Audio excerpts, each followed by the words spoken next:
Marvelous! Absolutely marvelous. Hello, welcome, welcome. I am Levatome, and today things should be pretty good. All things considered, we have eliminated a lot of doubt and a lot of unknowns, and well, everything is working fantastically. Thank you, Steam! Oh, that was the trickiest bit there.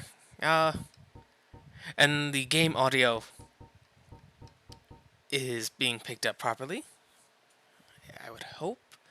Unless it just turned itself off again. Nope, there we go. See this little bar that goes popping up. Fantastic. Ha! It's so nice when things work the way they should. And speaking about things working the way they should, keep an eye out for Steam. Something they did recently is really mucking up a lot of both first party and third party controller support. I guess first party wouldn't really make sense. I guess just on brand and off brand controllers have been just not having a good time of things, and I think the solution has been so far just turn off Steam Big Picture. Even if you don't use Steam Big Picture, it turns itself back on. So either which way, I hope everyone's day is going well.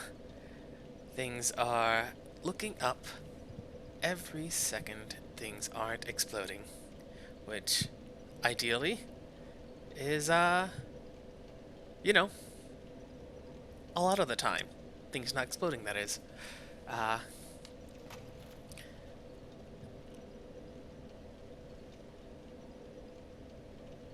Long story short, I had meant to just, it's been a bit, just recap the many things have happened since our last time here. Oh no. Also, now that I really get a look at it, there is something I need to fix. Let's unlock that asset. No, unlock it.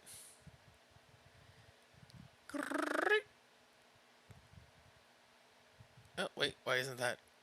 Oh no. Oh no. No, no, no. Okay, don't worry, don't worry. There we go.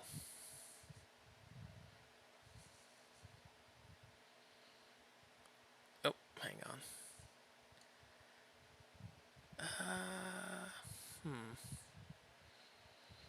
Maybe a wee bit smaller. Just a wee bit. Maybe a little bigger than that. Maybe if we go vertically. Yeah.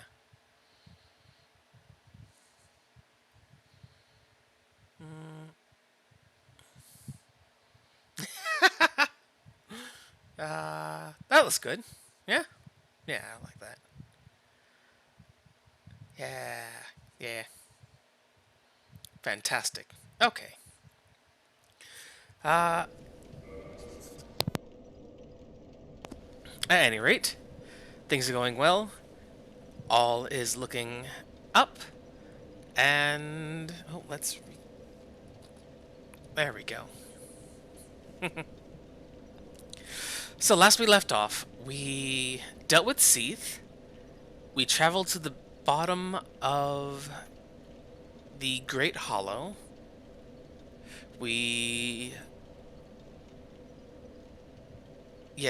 met and got the tail from the Everlasting Dragon. Great, this sword, one of the rare dragon, which we could actually use this two-handed. How strong is it though? Compared to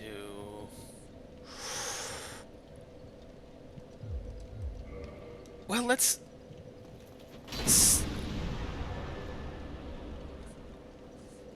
Yeah, that would be the trade-off, wouldn't it? That, and I would imagine it's insanely heavy.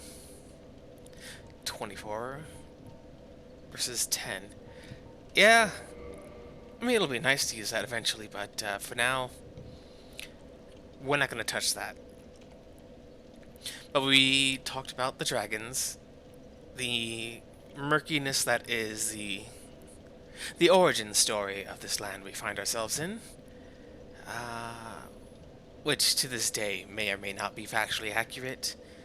It's very much being told from the perspective of someone who is on the side of the lords and all that jazz. So we take that with a grain of salt. It could be completely factually accurate. It could potentially not be. It's hard to say. And we're doing the best we can with the information provided to us. For certain, we definitely need to head down into both. We never turned any Lord Souls in, so what if we have? So we have the 3 of the 4 that they told us to go get. Of Grave Lord Nito, this is what remains of the Soul of Death, the Death Soul, a piece of what remains from the Bequeathed Light Soul, the other part of the Bequeathed Light Soul. Since we really are just dealing with the 3 main souls right now, light, life, and death. We have death. We have 2 portions of light. All that's really left is the last portion of the initial 4, which is the life soul, which is because we have the covenant as deeply entrenched as we want it to be, and we have given the fair maiden, the fair lady, as many humanities as she will require. I believe we're set to go down into Izalith. We passed by Siegmeyer. We gave him some poison cure, which that might be another thing to get while we're still here. I mean, we don't really need poison cure right now. So let's go down into Lost Izalith. After that, we'll satiate the Lord Vessel, and before continuing on through there, we will do the DLC, which, depending on factors outside of my control, Izalith may take no time at all, or it might take all the time in the world. It's hard to say, setting out, but either way, we're here for it. We're going to see what has become of, well, since we now know what happened to the Death Soul, and we know Gwyn, Lord Gwyn, has the bulk of his Light Soul with him. He gave a chunk to the 4 Kings, which we now have. He gave another chunk to Duke Seath, which we also now have with us as well. All that's left is to go claim what remains of the Life Soul. And once again, using all that remains of these 4 pillars of creation for every non-dragon thing in this world. And we're going to toss into a big pot and just boil it away to open a door, which doesn't seem conducive to a long-term plan. But that's not really much of what we have to worry about right now. For now, we just need to worry about making our way downtown, walking fast, and be homebound. Ba-ba-da-ba-ba-da-ba. And then this place as well, there's some stuff going on that, actually I just kind of walked by it pretty quickly, but, Where we came from at the base of Blighttown led to a hidden wall where the Fair Lady was, being guarded by Engi, a person not too unlike these guys, and like the other side of where we found the entrance to fight Quelaag, on the opposite end, we find more of these hollows just swollen with eggs, which is disturbing on many levels. Praying to both where the Fair Lady would be, as well as out and across.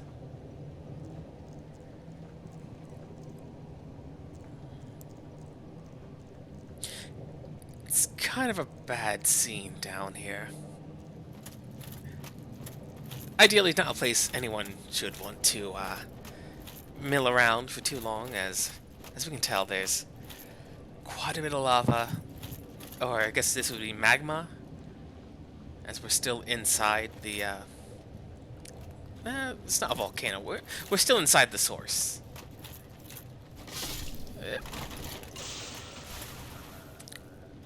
And now we know what's inside. So we're not going to deal with that. And I missed some. Ah. Oh boy. You know what? Maybe that'll... Yeah, that'll do it. Good. So now you see what's inside the egg sacs on those guys' backs. Just a whole lot of grubs. Which, now that I think about it, I never really put, well, I never really thought about these things before, but now that we're here... Yes, yummy. Look, I'm sure they're positively bursting with protein, but, they kind of got born out of a... Well, not human. I mean, they're basically human. They're hollows. They're a human-like.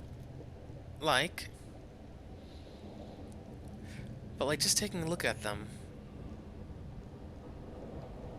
they are just grubs.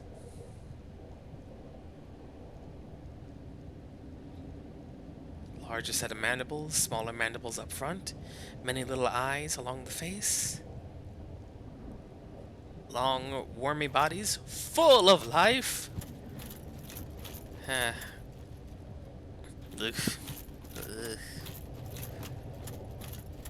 But, for now, we have places to go, and I've walked too far.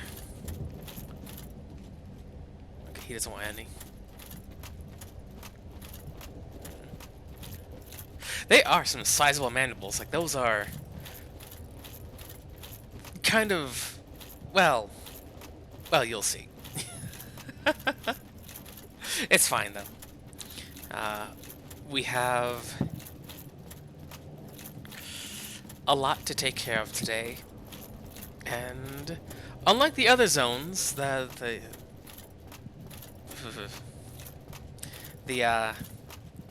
catacombs, the Tomb of the Giants, the Archduke's Archive,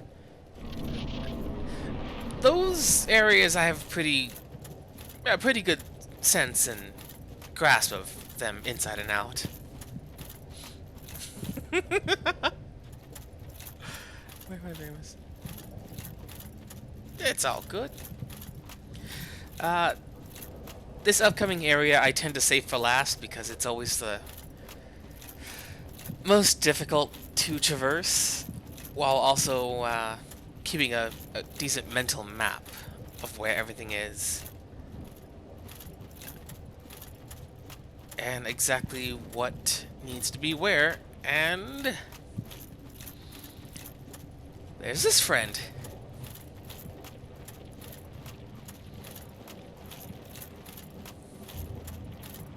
Which, like the grubs before them, and like Quelaag herself, though we haven't seen her in quite some time, also like the Fair Lady, I forget if we got all the information from Quayla, the instructor. If we didn't, I'll be sure to go back and get the full accounting of which. But Quayla mentioned that the rest of her family were consumed in the flames of chaos. The witches of chaos are not all that different in appearance from humans until the flame of chaos basically just chewed them up and spit them out. So now, like with Quelaag, she had the lower body of a gigantic demonic spider. With the Fair Lady, she also had that spidery body but was rooted in the wall. And I'm not sure how we would have gotten the information.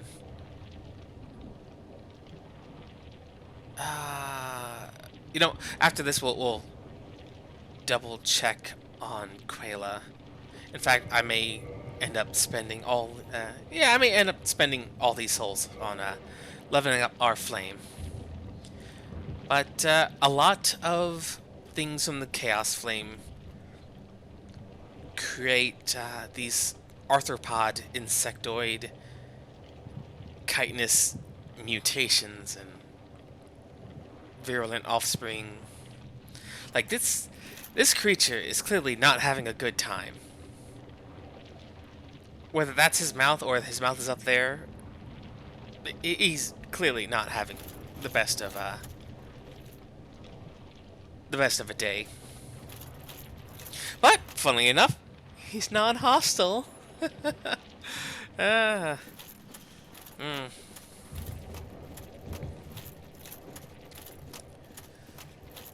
then there's this, which is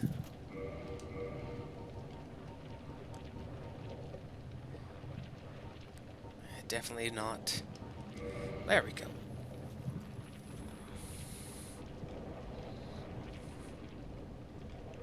The body of it's a female body. I can't say if it's hollow or not. It could very well just be a person and not an undead. But let's see what they've got.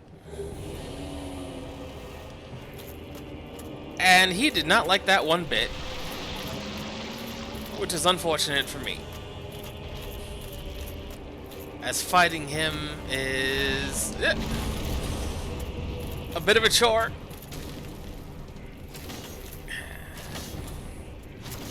Okay, that's decent progress. Come on. Ooh, okay. Cannot block that. Cannot block that.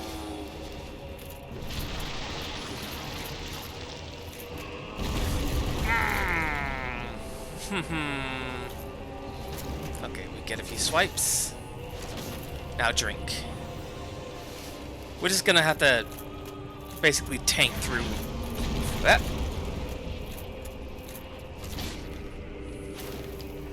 Once more. Nope. Stamina. Okay. Perfect. This might be it. Good. Ceaseless Discharge is that entity's name. Which is important to note, as what is he ceaselessly discharging?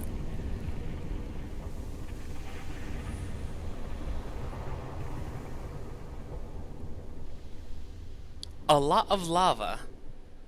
Magma. No, it's outside its source. That's lava.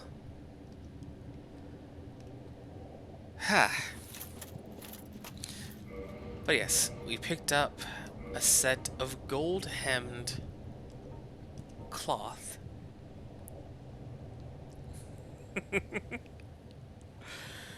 Gold-hemmed black hood, worn by the witch Quelana of Izalith, mother of pyromancy and the daughter of chaos.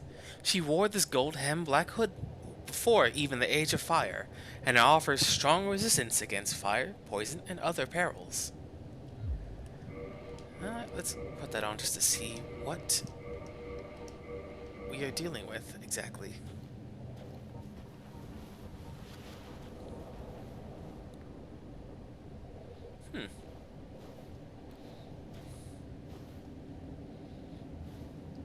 Kind of ring-wraithy, but also the figures from the opening cinematic where we see Quelana and the Daughters of Chaos, the Witches of Chaos, rather.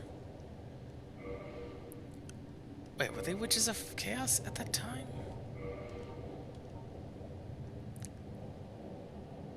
Mother of Pyromancy and Daughter of... I guess they were Daughters of Chaos at that moment. There's a little bit of timey-wimey discrepancy, as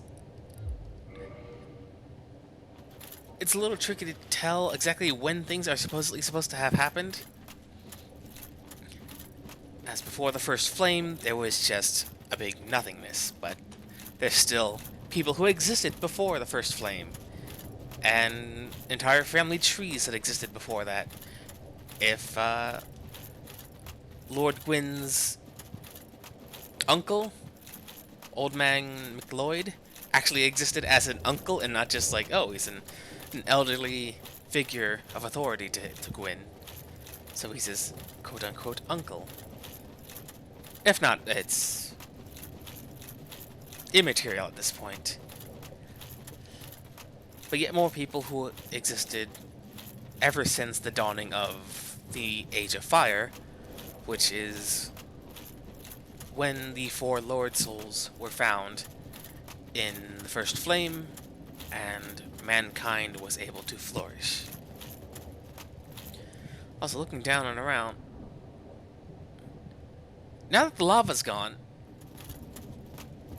there's a lot more happening over there.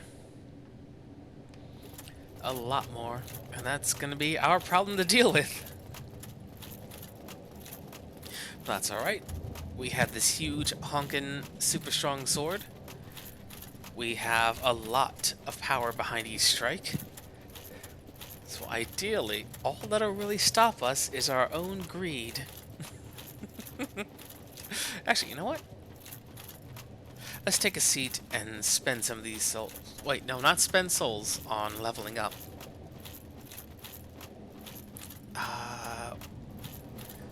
We'll take a quick step outside to upgrade our flame. Go to the Daughter of Chaos. Because the information might be locked behind having a maxed out Pyromancy flame.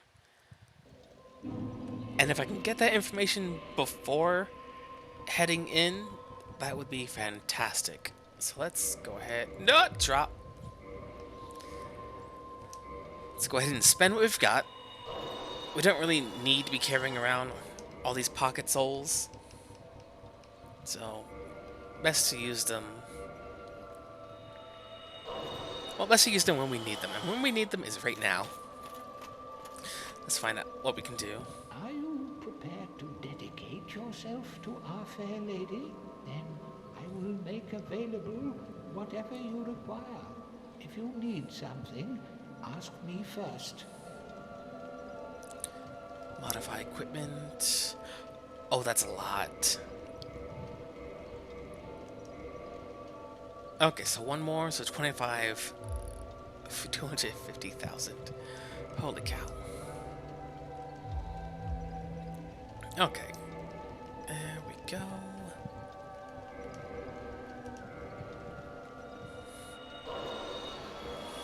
Because if Angie here doesn't have anything more to say, Quayla definitely will.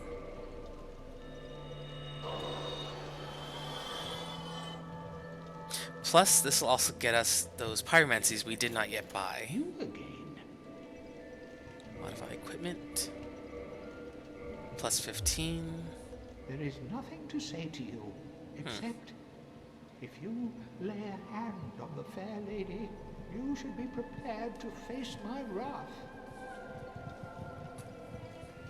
Well, he's got nothing to say for that, but Quayla may. And if she still doesn't, even at plus 15, we'll just continue forward. It would be really nice to have the context. So hopefully this is what was keeping us from getting that information. That, and I may as well buy the rest of the pyromancies, just in case I happen to want to use some of them. Though when I land a zone so entrenched in fire, going to go get the source of all these things.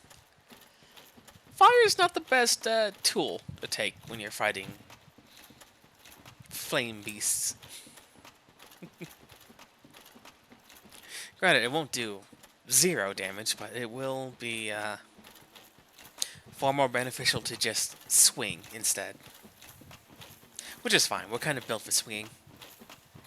We're built to have a big, strong arm, a strong sword, and just whack.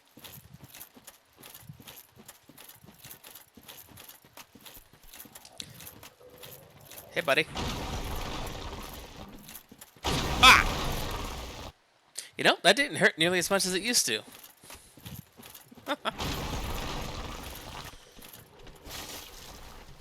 Oh, that hurts a lot more. Ah!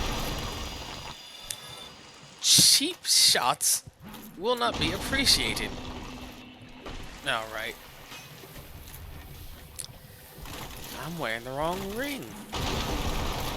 Okay, the rocks need to stop.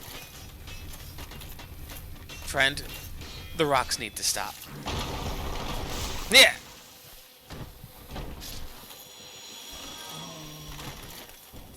Okay, let's not be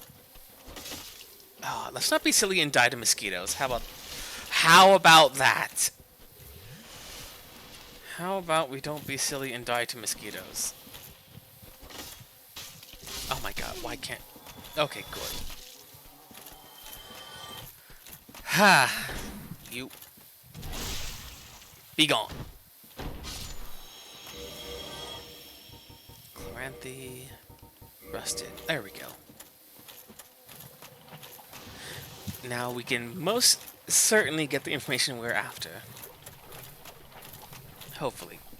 And we'll heal up just so that this conversation can last.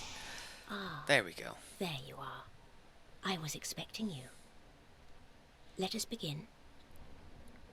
Also important to note, she's also wearing the same stuff we just picked up. As if we needed any more confirmation as to who she was. The Witch of Isolith. Please, do not speak of her. I abandoned my mother and sisters and fled to this land. Now I roam these parts, feigning ablution and pretending to seek answers.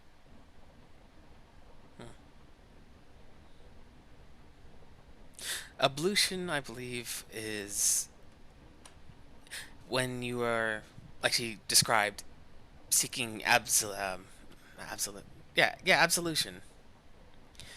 Trying to redeem herself for abandoning her family to the flames.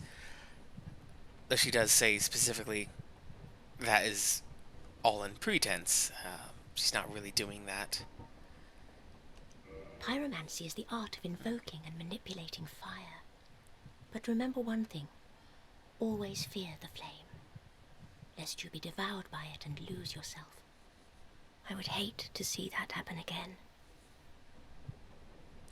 And now we have more context for that, which I don't know if I went into last time, but I don't think I did. The teaching that you should fear the flame. If you don't fear the flame, bad things are going to happen. Either you get too greedy or get too gung-ho about it, which leads into what happened with her sisters and mother. Seeing as they probably didn't fear the flame that they themselves wielded, and we see the ultimate result of not respecting the power you have in your hands. Pyromancy is the art of Okay. I guess you just had the one thing more to say. I think we read through all these. Yes, that's right, we did. Somewhere around here. I don't remember where. There's a poison pyromancy, which I may have picked up at some point and put in Now the go. box. Whatever you do, do not crack and go hollow, lest my time spent on you be wasted.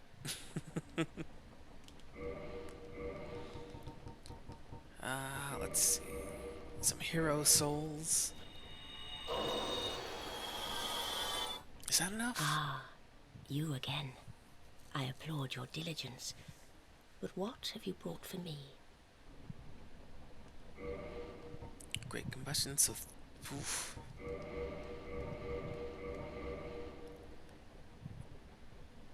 Okay. Anything else, then? Pyromancy is the art, but... Okay. Now So- go.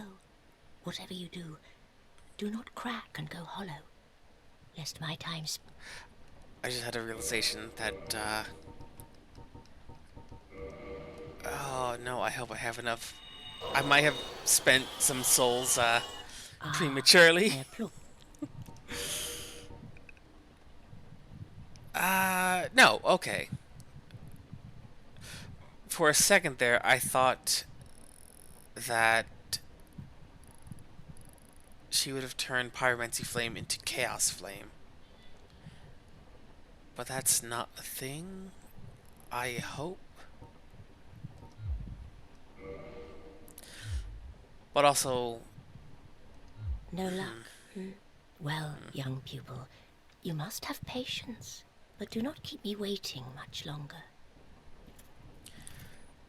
all we've got left to give him her is Firestorm, but I'm not going to use Firestorm as it's far too unwieldy. True to its name, it is a chaotic spout of fire, and it's very hard to use and very hard to control, which I don't like using. Anyways, so since we did get the information from her, we didn't get anything from Angie, which we might have instead gotten more information from him if we did his tiny side quest earlier before joining the Covenant. But I didn't think that that was required to get information from him. Anyway, I forget where exactly it is the information can be found, but longer story short, what makes the fair lady so sickened and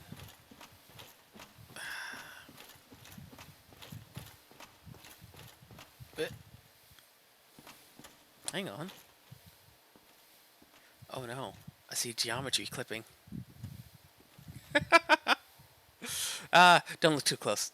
Don't too close. But yes. Because Quelaag,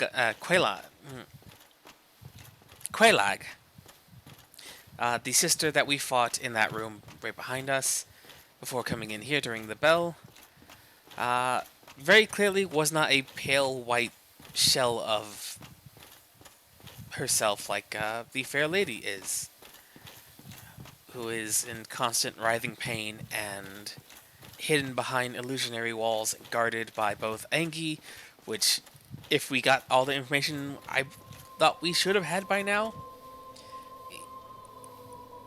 This is an inventor of one of the pyromancies that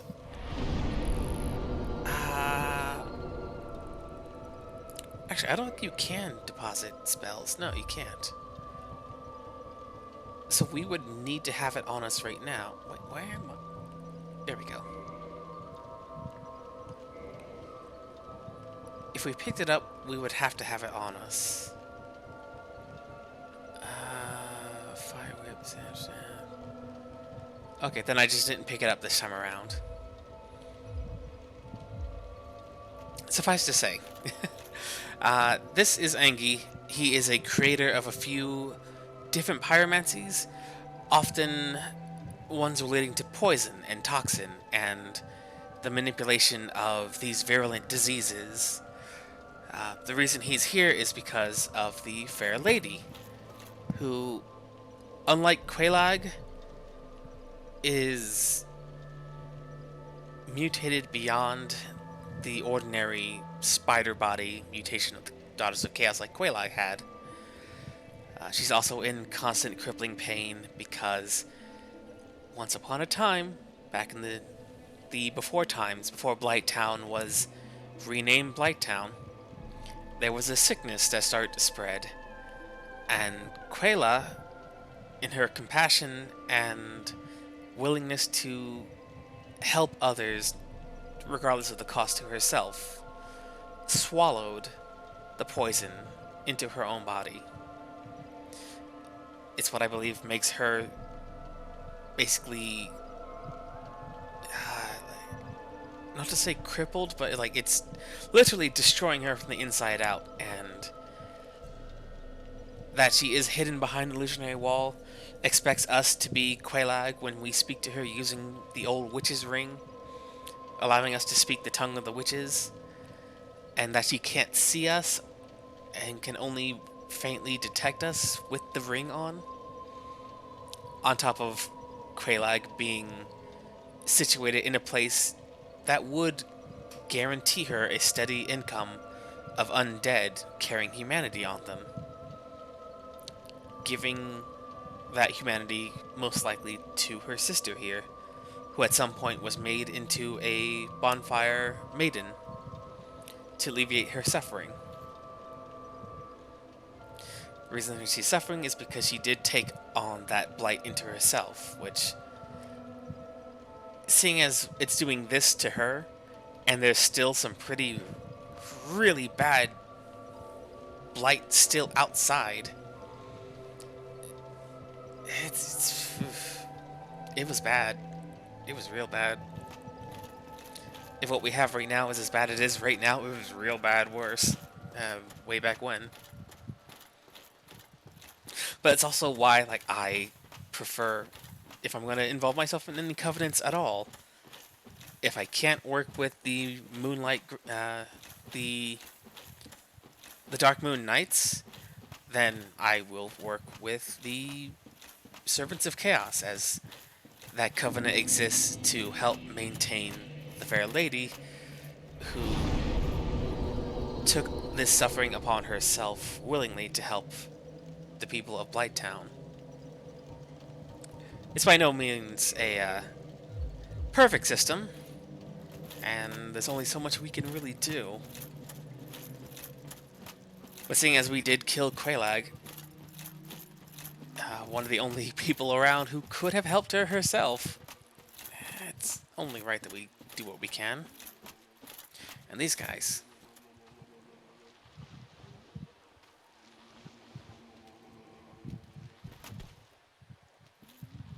yeah, these guys are no fun, so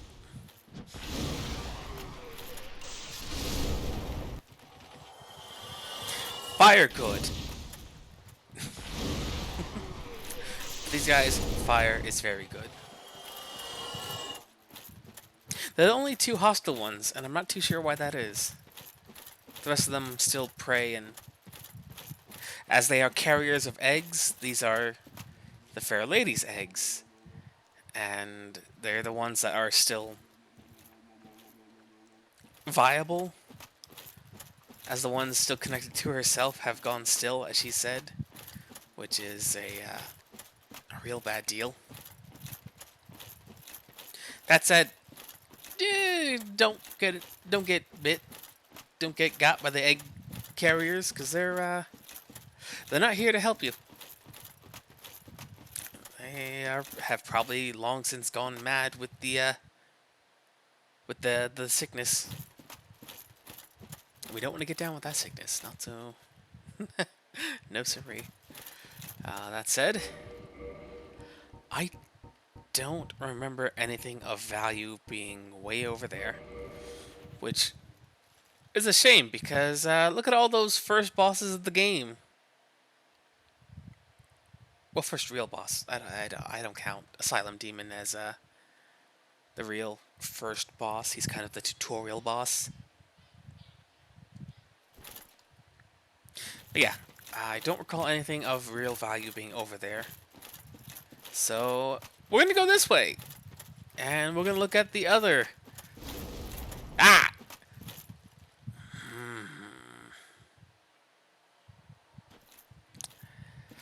Lava has a very complicated history with this series as well. Oh, hello, Capra Demon. Did they revoke your boss status? Pity that. Oh, you got some moves.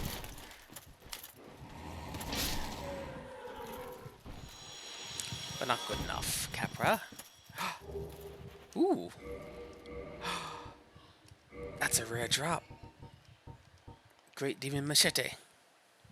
The lesser Capra demons used these great swords in pairs. The blade is cast iron and hooked. The sword is imbued with no particular magic, but for those who have the strength, its great weight will smash foes mercilessly.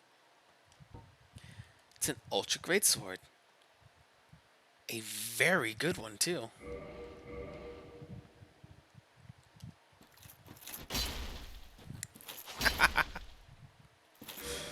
Ah. But that is another interesting mark on them. This thing is made of cast iron. Oh, it must weigh a ton. 18 units versus 24 of that. It's not terrible. We're not going to use it. I think that might actually be a really good sword to upgrade. If I recall correctly, the Capra Demon's weapon is a very, very well, great scaling weapon. I don't know if it reaches S, because I think the sword we have right now is S scaling. No, it's A. The Capra weapon is so rarely dropped that I've never actually gotten to use it much. So I'll be interested to see how that upgrades.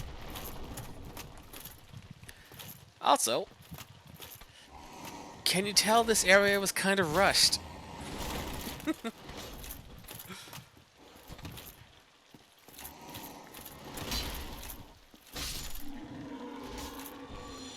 The other reason for wanting to hold off on Izalith for the last area, aside from DLC of course, is that FromSoft, I believe, was running short on their deadline, and as made evident, these enemies are kind of just copy-pasted all over, instead of having a lot more meaningful placement.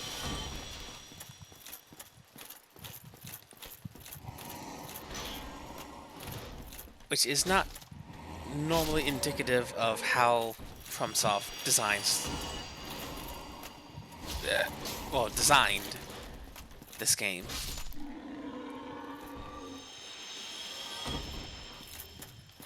But you do what you can. And for this haul especially, I just, more than thinking it's kind of copy-pasted, I really enjoy it because it shows you just how far you've come. Capra Demon, way back when, with his 2 dogs, is kind of the first major wall a lot of players will run into.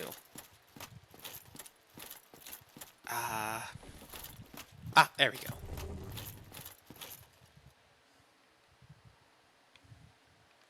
Hearing stuff moving around.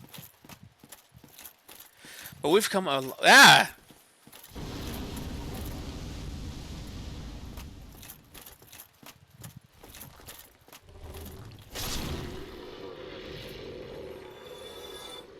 weird little things. Not a fan of them.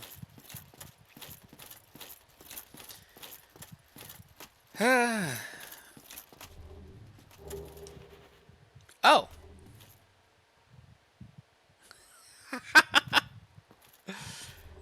It's hard to see what that is, but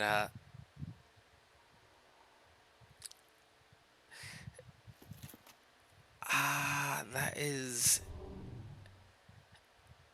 one of the only other uses of a unique enemy type that, aside from that one immobile stone one, you'll only ever see one other time in the game. Also, check out those grubs. They're all growing up.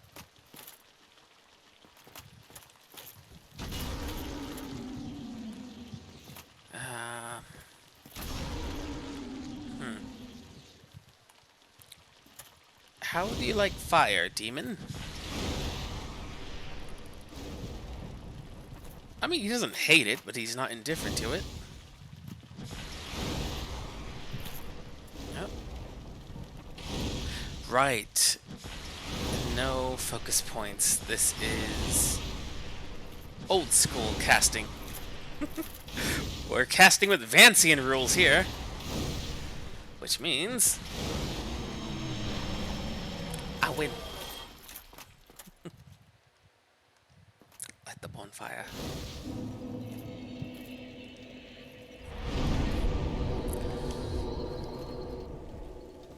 So,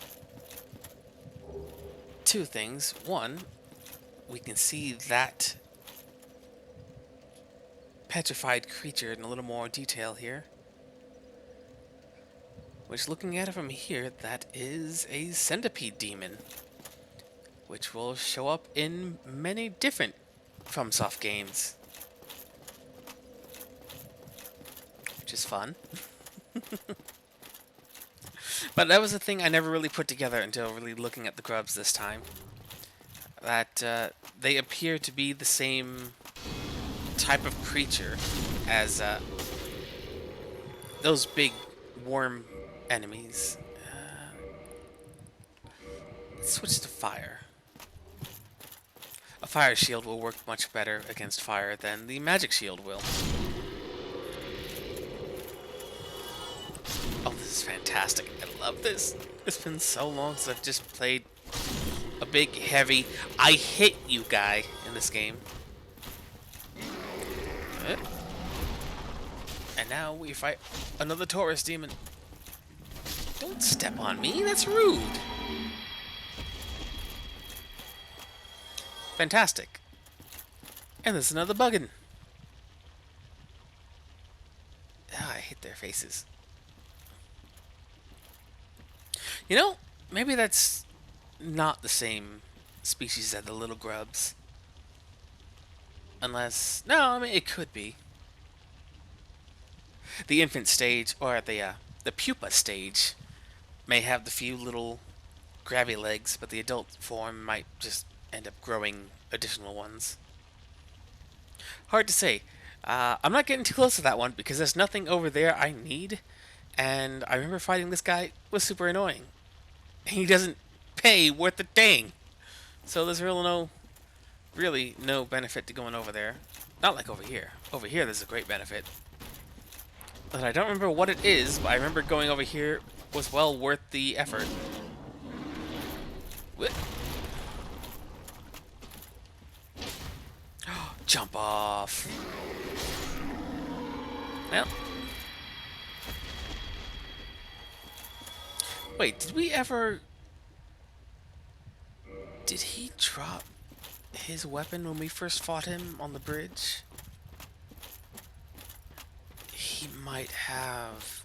Oh, I'll have to check that later.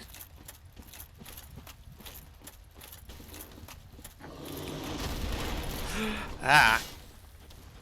No!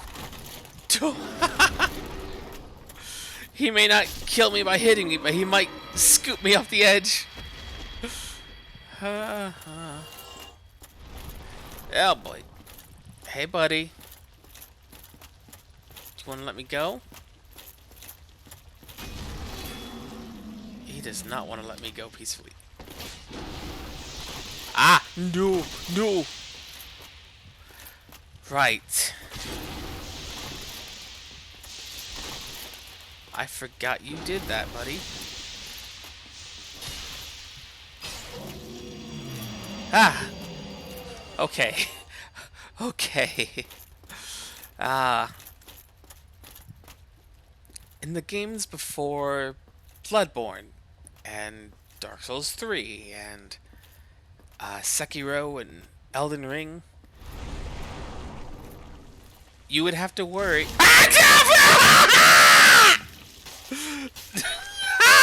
No! No! Oh my god! Oh my god! I can't believe that! Okay. Oh! Listen. I forgot. Ah. Well. Uh, just hit. Oh boy. No. No. No. No biting. Ah. Well, yes, I thought, oh, everything's good. I know where I'm at. I have enough room to not have to worry about the thing behind me. And then it grabbed me. Ah.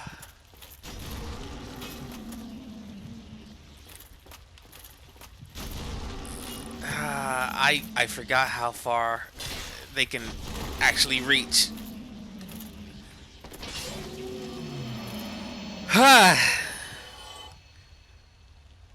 They're the worst. They are the absolute worst, and I hate them.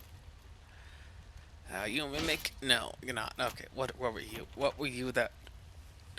This thing is either something really important or something I'm just not going to end up using. Oh, okay, you know what? No. I'm glad my memory was somewhat accurate in that it was something super important. That's that's fantastically important. Yeah, that's what.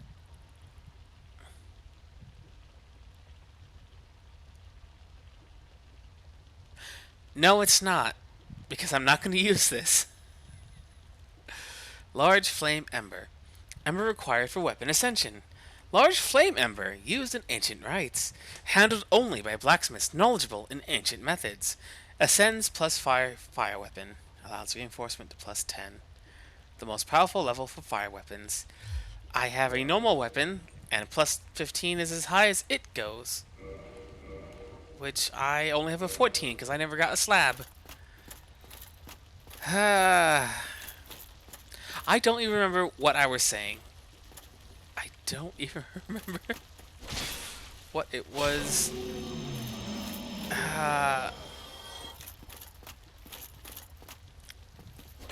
Bugman ate my mind.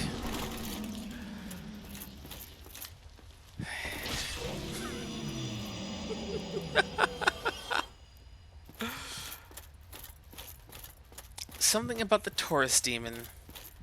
We might have gotten his axe or maul once upon a time. It might be in the box. The gigantic worm monsters might be the adult form of the grubs.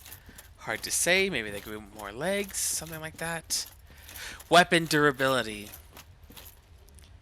Yeah, I need to check the box. And in later games, FromSoft removes durability altogether. In exchange, weapons kind of go down in overall damage output because of it. Like in Elden Ring, it's completely gone. And for, in the same instance, in Elden Ring, 50 strength, that's not really much of anything at all, and it's kind of the baseline of where you should be in your build for your primary stat at a certain point. Anything below that, and you're not going to get as much oomph as you should be. Anything beyond that, and you're kind of securing where your build is. But it, like, again, like numbers in Elden Ring are super. Numbers are high and low. They mean much less the further in the timeline of FromSoft games you go. But the further to the beginning of the line you go, the higher your numbers are, the more drastic of an improvement they are. Like 50 strength is more than enough to kill anything that lives, as is evident by yeah, no, ah, jerk. But on that same note, because durability is removed, okay. I need to hold still. I just need to hold still and get the thought out before I forget and fall off or something. Because they removed durability, things like the Moonlight Greatsword, it has a very strong, very powerful ability by being able to shoot beams of moonlight. In the later games, it still does that, but because durability is a limited resource in this game, in this era, that Moonlight Blast is much stronger than in the future. With the caveat that if you run out of your 300 durability, you can't use the weapon at all anymore. And you have to go repair it. Versus down the line where, like, oh, well, there's no repair, so we can just use it forever. With the exchange that it's no longer doing massive amounts of damage. Which is sad, because, like, it should do a lot more than it does, because it's the Moonlight Greatsword. It should do a lot of damage. But that's the concession that has to be made. We should go down here. Because there's two things we need in this area. The first is down this way.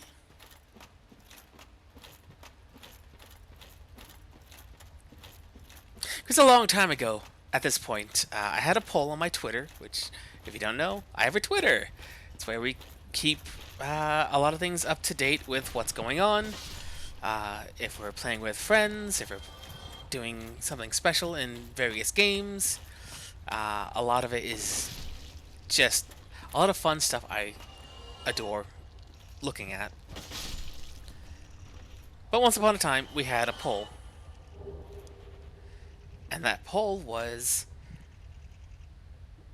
essentially, if you had a chance to change your fate, would you? Further, if you had a chance to change someone else's fate, would you? The caveat there being that the person we're trying to help, word of God from the creator, the finale that they have is their quote unquote good end, no matter how disastrous it was. Yes, if you could change your fate, would ya?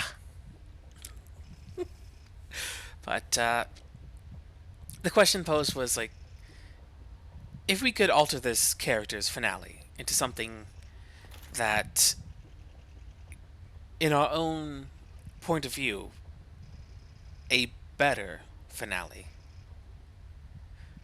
should we do that? And the ultimate result was yes. Intervene and help someone, despite them thinking this is exactly what they want. As in helping the fair lady, we're able to touch this door.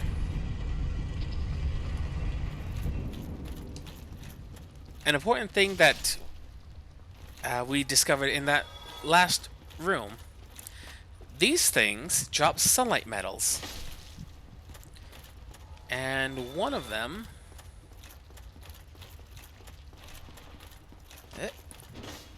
one of these things is not like the others. Oh, and that one of these things, Another sunlight medal. Ah, the other one dropped it. That's where it is. Okay. But, just to be safe, let's get rid of this one as well. There we go. The only way to get into this room that early... No, you don't, buddy. Is to help the fair lady.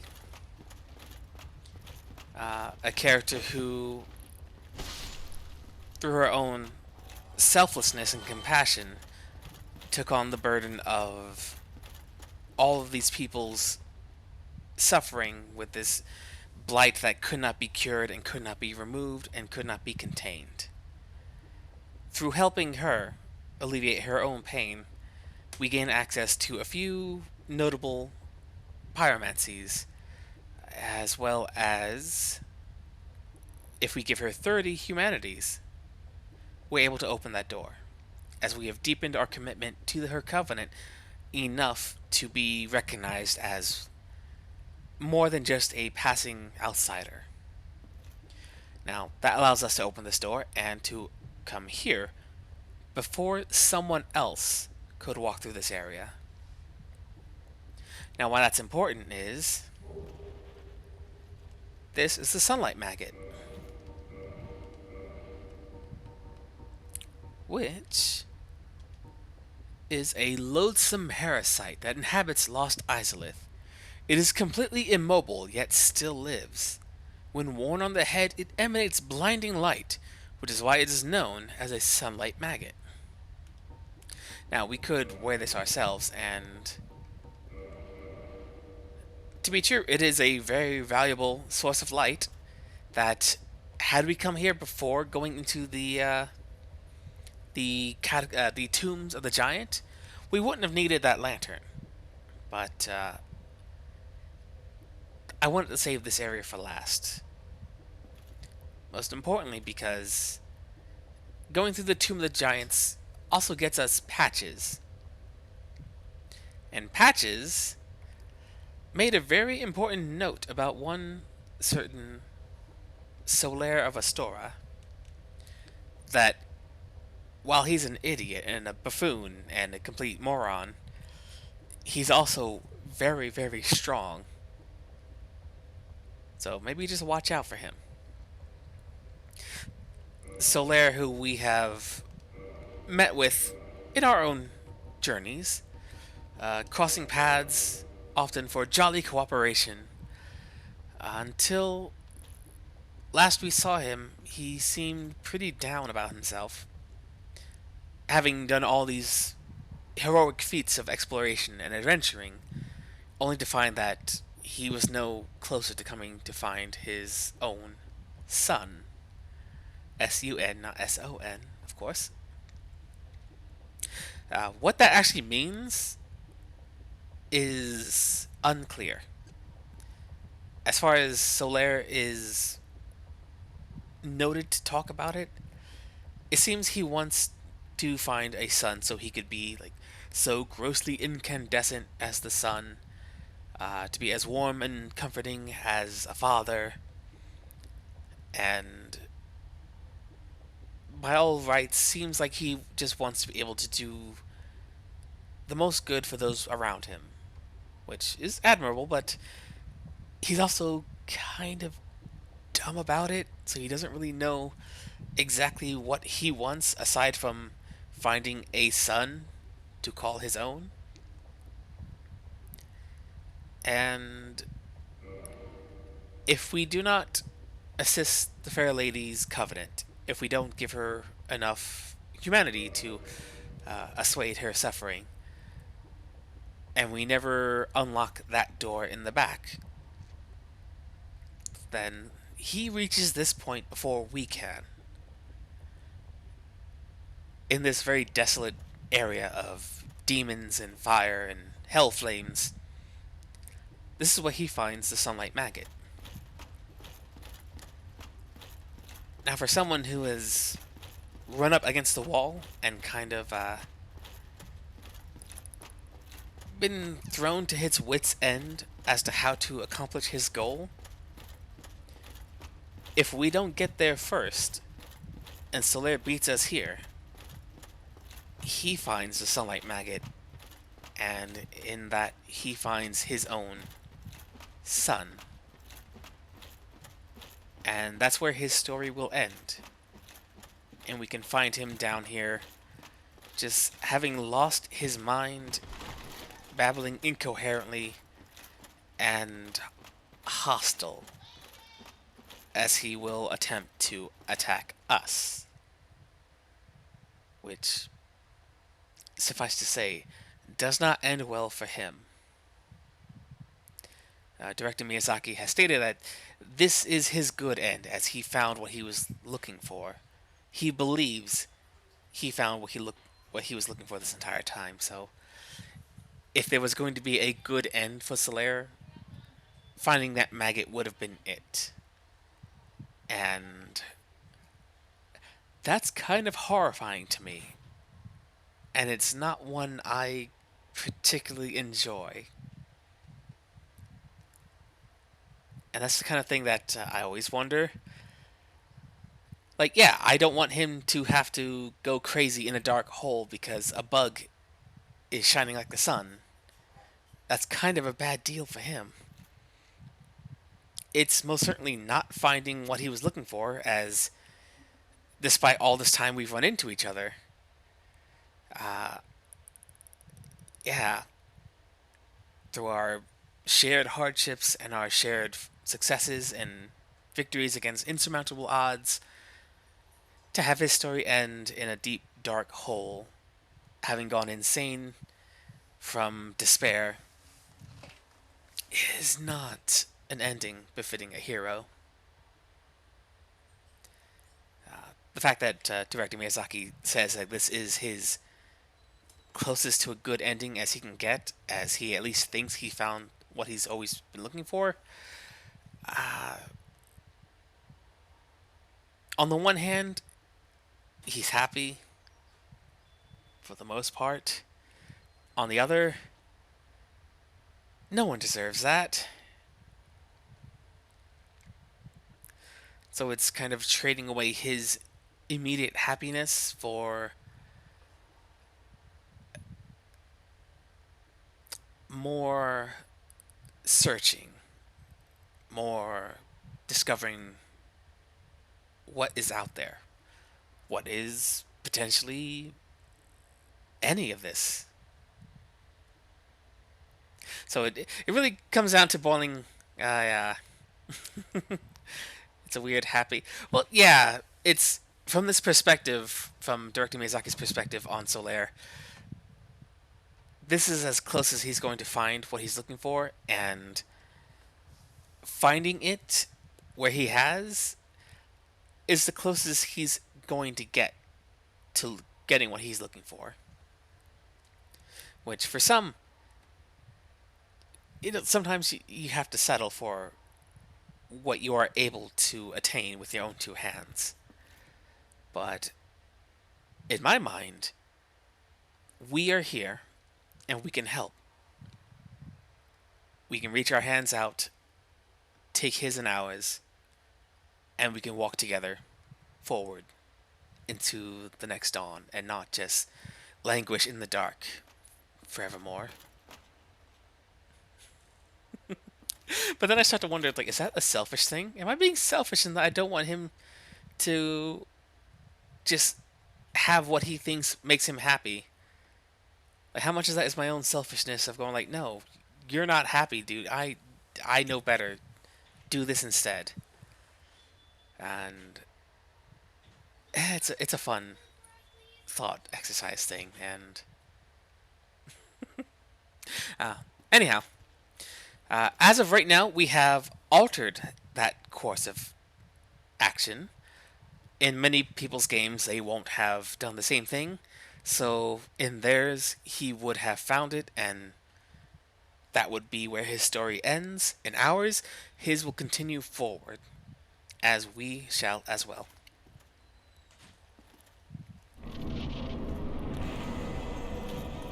Demon Fire Sage! Yeah! Back where it began. Oh wait, you don't explode. Uh, Swiggity swooty. There we go. Okay, good. In the original version of the game, that explosion was all but invisible. Ow! In this one, it's very visible. But holy cow. Hit. We got this. We got this. All we have to do is hit them with our big honking sword and not get blown up.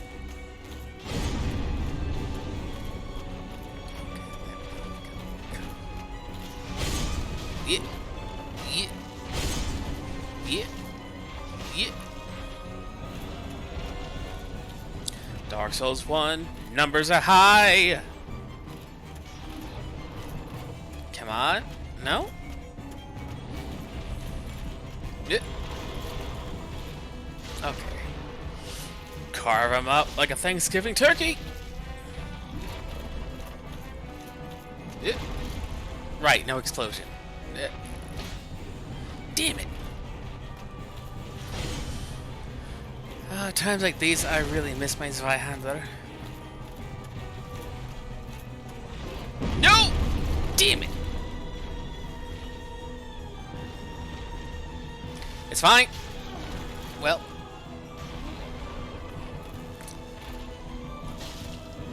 There we go.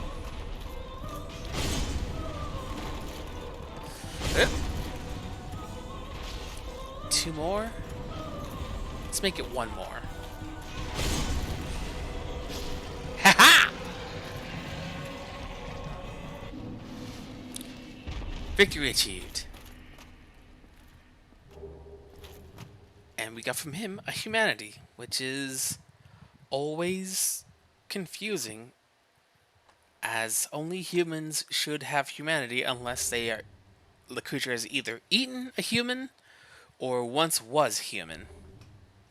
And it's kind of hard to tell where demons fall in that line. Because now we have a demon's catalyst, which should give us some juicy information about demons. Demon catalyst formed from Izalith molten rock can be used as fire weapon. The demon fire sage was the first demon and the last master of the original fire arts, before the Witch of Izalith was engulfed by chaos, creating pyromancy. So, the first demon. Master of the fire arts, which existed before the Witch of Chaos.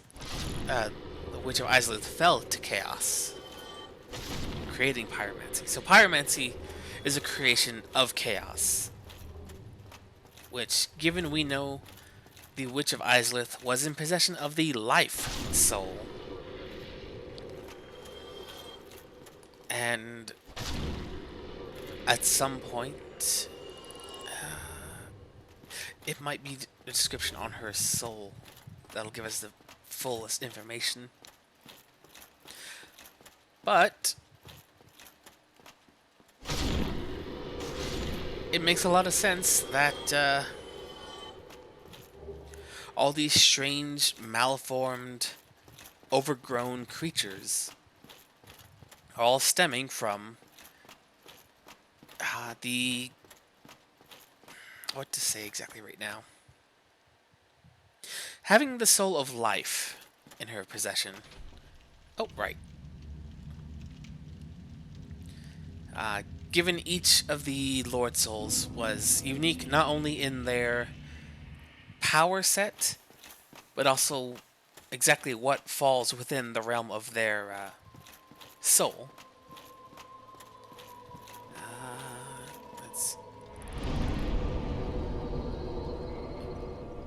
The life soul seems straightforward at first, but then you look around at like all the stuff that became, all the stuff different here that isn't seen anywhere else is here because it's indicative of what happens when the life soul is allowed to run rampant, essentially. Where when we dive into the depths of the catacombs and the tombs, we see what happens when a particular area is over inundated with death. It's like things that should be dying aren't, and they're persisting through death. We see in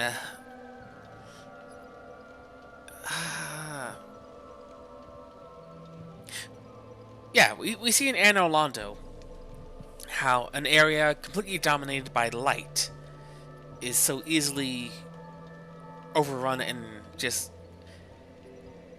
rife with illusion upon the alteration of what is physically there by what you're actually seeing. Let's see. So I had a great demon. Nope, nope. Dragon Great Sword. So each of these areas being the seat of power for one of these great Lord Souls really sets into perspective of whatever is most notable about that area is indicative of what that particular soul has dominion over. So as we're down here, the the life soul, there's insectoid life and creatures just bursting into existence and into being everywhere. There's eggs and spider silk entombing the walls. There's gigantic demons and insects burrowing through every square inch of this place. Life is literally running rampant in ways previously unforeseen. Actually, you know what? Sanctus, I'll keep on, because we can swap that out and regen should need be. Right, and I said I wanted to see if we had the Taurus Demon's weapon, which I'm not seeing. So I don't think we ever got that. So that would have been a good piece of information to have on hand, but as it stands, we do not have it. We do have a Dragon's Tooth, though, so that might be fun.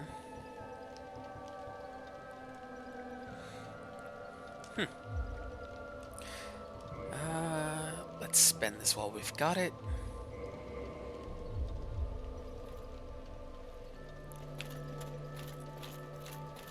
Probably should have picked up Firestone while we were down here, but that's fine. At any rate, we are literally looking at what happens when life grows unchecked and rampant without any real constraint. Where did we come from? We came up from... So that's the boss room. We come up the side. So out the back. No, we came up this side. Huh.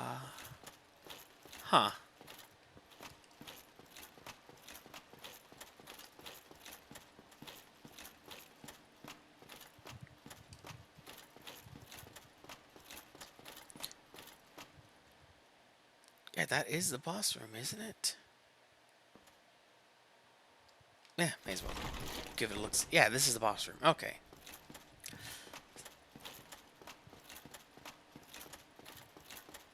So from here, where do we... Ah, great. All turned around. Oh, maybe it's down. Maybe we go down instead. There we go.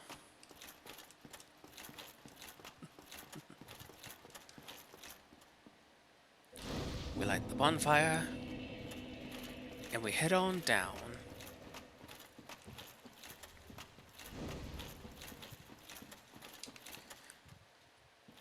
Nothing on the ledges we can get at from here.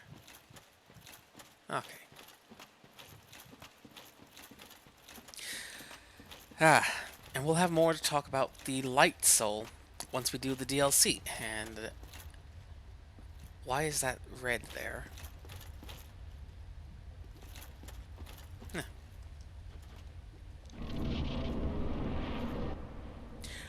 Right.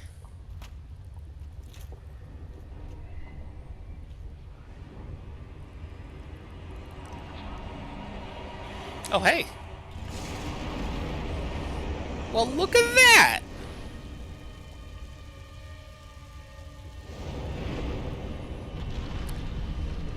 Isn't that something?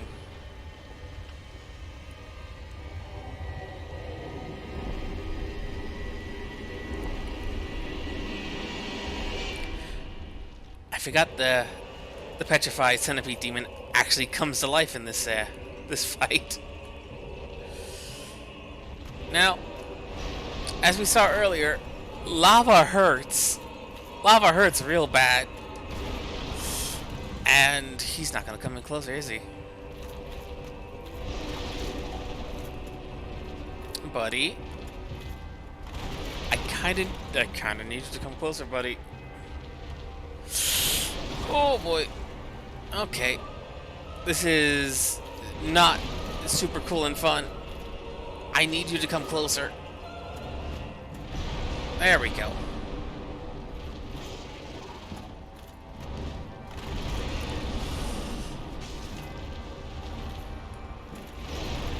Yeah.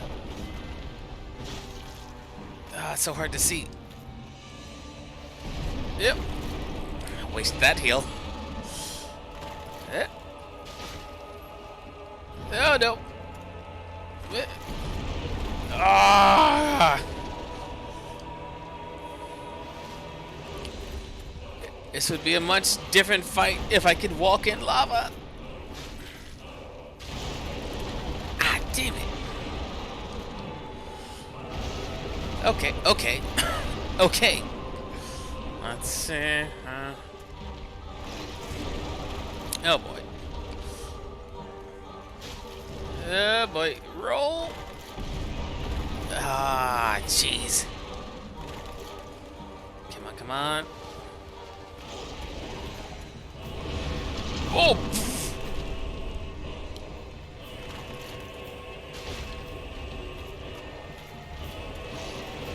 Okay, okay, okay, okay. We got this.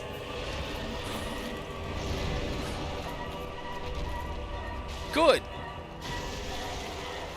And we cut off the tail. And it came to life. Oh.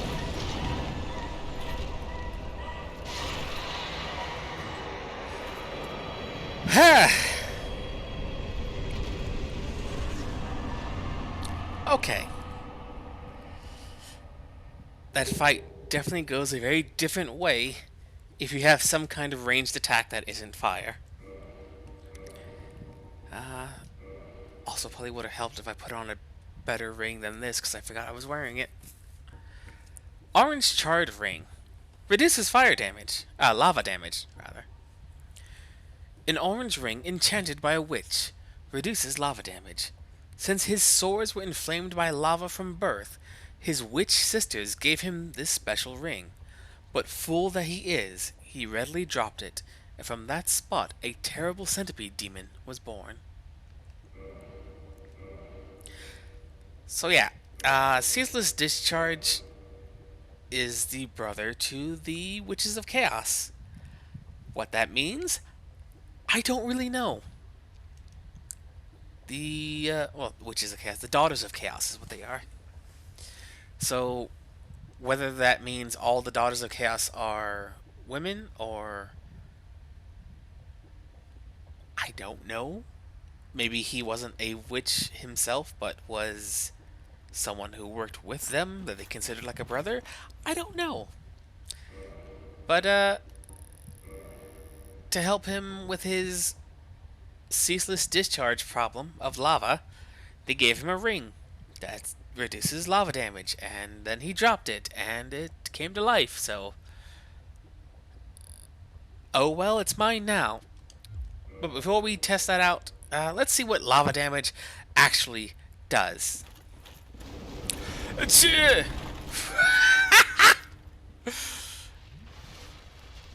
A lot. A lot and very quickly. So as a reference point, now we can see how much damage it reduces.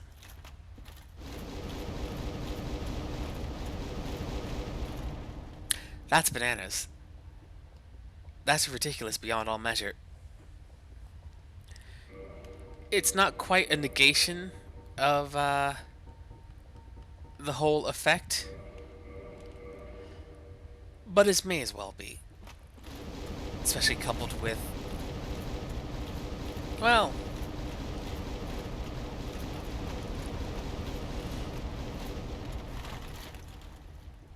the Sanctus regen isn't nearly as fast as future games regen, or past games regen, so probably not the best of ideas to depend on that. Ah well. But with this ring, we can continue forward, not having to fear fire. And look! Why? Why? After all this searching, I still cannot find it. Why? Why? After all this searching, I still cannot find it. We find Solaire, who, seeing as he is standing here, means that in his own world, he fought and defeated the Centipede Demon. It means that through our entire journey, up through the Undead Parish,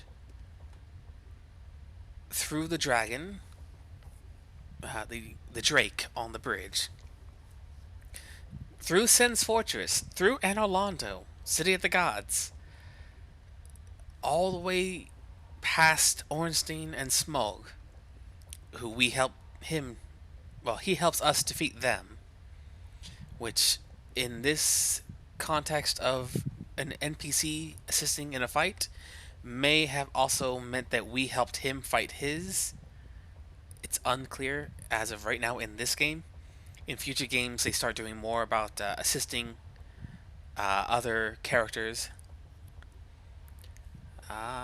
But presumably, he's gone through all this, through all these places, searched high and low.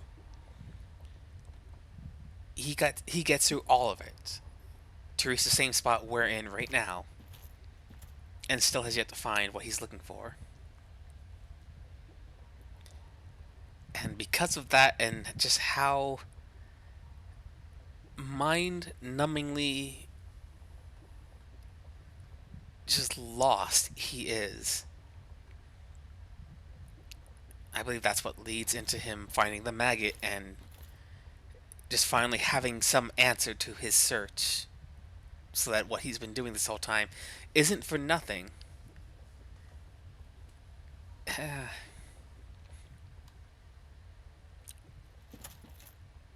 We'll make it, buddy. We'll make it, Solaire.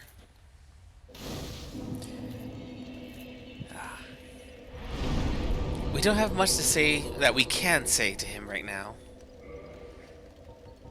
But soon, we'll see where his journey leads him.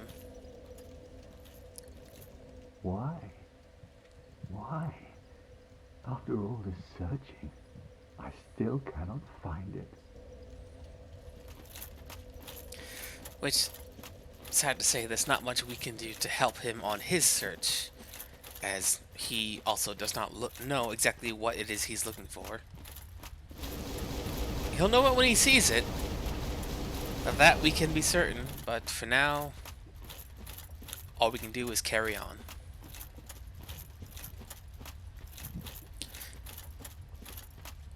Which, from this distance right here, that seems like a lot of weird root stuff wiggling around, but that's not exactly what's going on.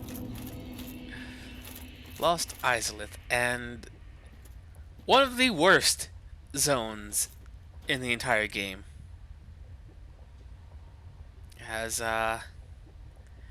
let's see, that's 1, 2, 3, 4, 5, 6, 7, 8, 9, 10, 11? 11 dragon asses, all in the lava, just waiting to pick a fight. Now, if we were really silly, we'd go out into the lava and fight in the lava, but we're not. Not this time, at least. As we're going to follow the path.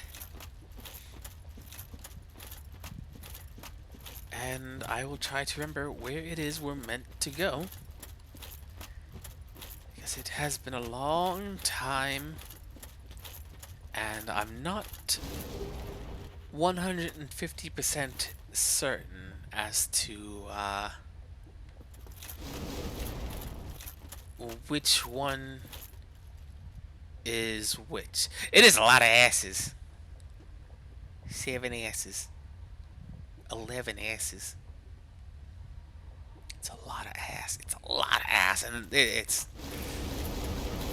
They're by no means pushovers. They are 100% for real. And I don't wish to deal with them. It would be silly.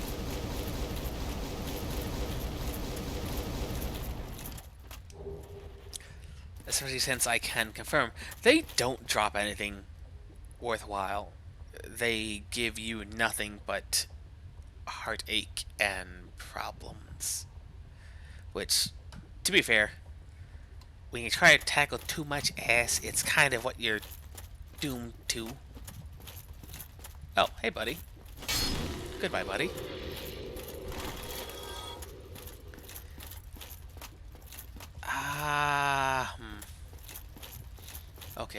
Okay. So let's see.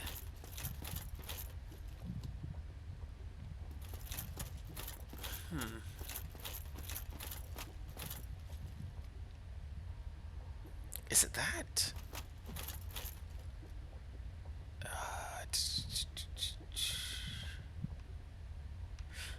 No. No, we have to go further. We gotta go further. Somewhere up ahead is what we're looking for. It's gonna look...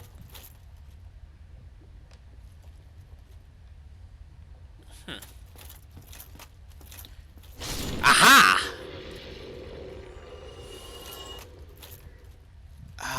Oh boy. Aha! This is what we're looking for. Yes, this.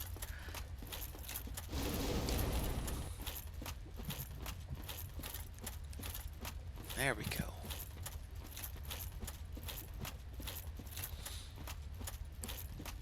Let's see, 1, 2, 3, 4, 5, 6, 7, 8, 9, 10, 11, 12, 13, 14, 15, 16, 17, 18, 19.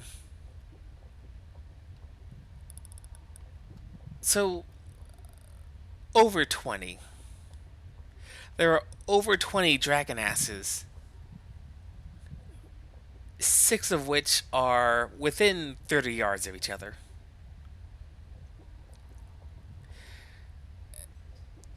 The zone's not finished, and it won't be. That's a lot of ass, yeah. On any other given day...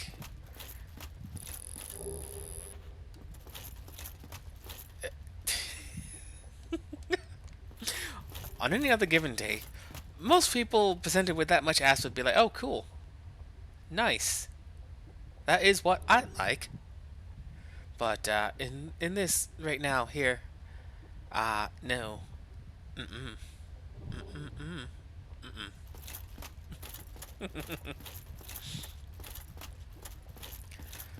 That's it. I think we're standing on where we need to be, but we gotta get on down.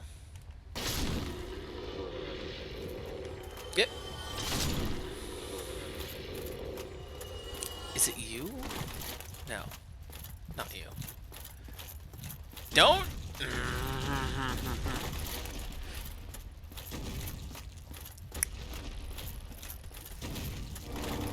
You know what? I do deserve it for the whole spooky swooty recover by that booty thing. That's a dead meme that no one uses anymore. And now the booty's coming for me! It's coming for me!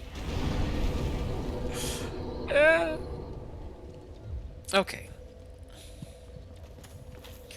We have escaped the booty. We have escaped.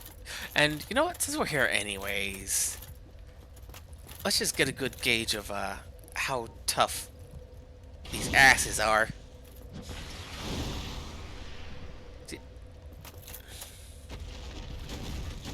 Hey, buddy. Do you wanna... Ah, fit! Okay. Okay.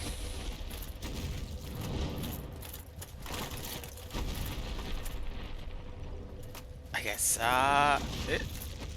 nope. Yeah. Nope. Okay.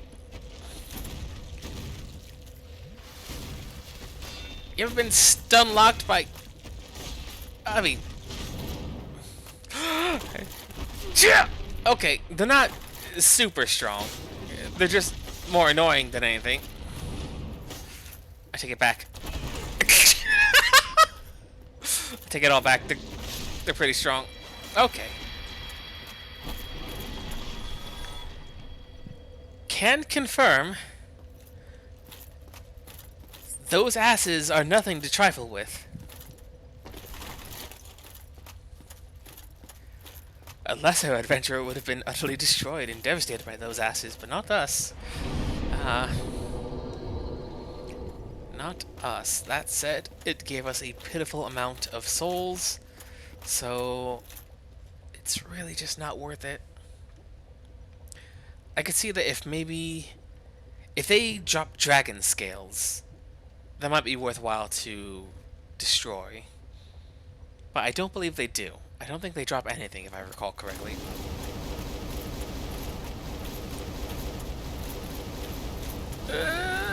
Come on, come on, come on! Ah, goodness, okay. I realize now... I realize now I need that bonfire kindled.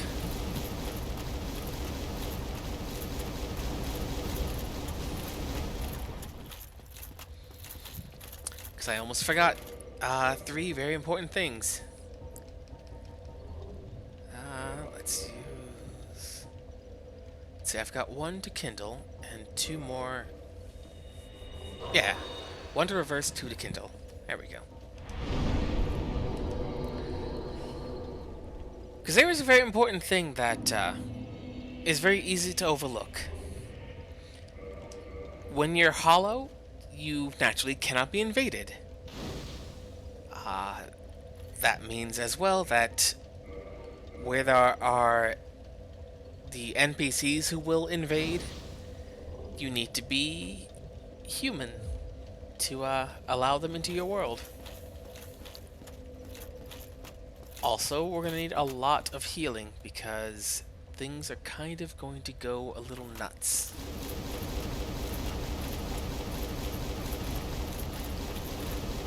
Oh, you can block lava damage. Oh, that's nutty.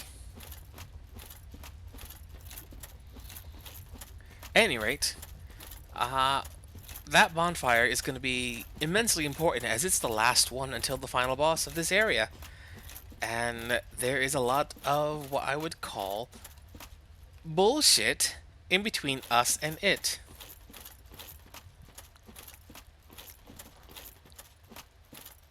Yep. Are you not real?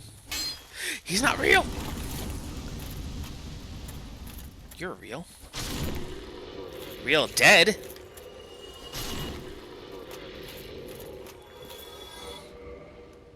You know what? Let's put on the Ring of the Evil Eye. And we'll make these enemies work for us.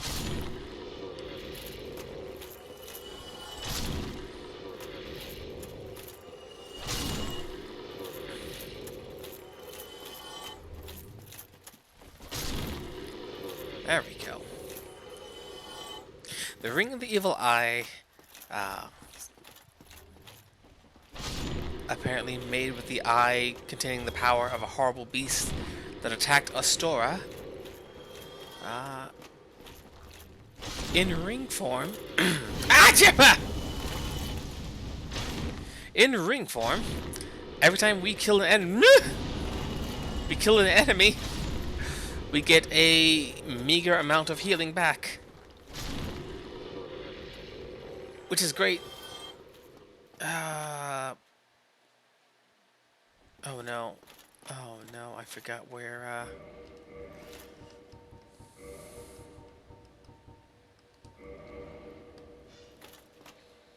Oh, that doesn't light up much at all, does it? Yeah, oh well. I just realized there is a very easily missed thing that in most of my playthroughs I do actually miss because I always forget where it is. So hopefully it's up ahead and not behind me, because if it's behind me, I may have to just continue on past it. What the? Anyways. Right, it's upstairs. I remember now.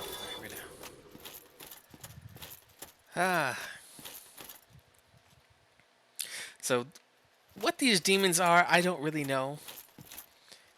It's really hard to tell if these stone demons were statues before, but now have come to life because the life soul. Hard to say. What is this? Oh, okay, well. That's why I didn't remember what it was, because it was just some souls. The life soul is also... the life soul. The demons come in many forms, including... whatever the hell this is!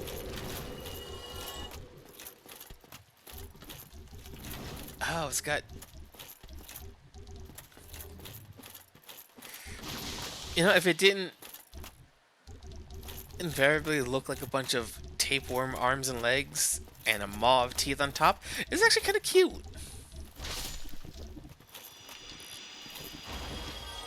It's kind of cute. I like that thing. I wouldn't let it anywhere near me normally, but it's adorable in its own way. And let's put on the Chloranthy ring again.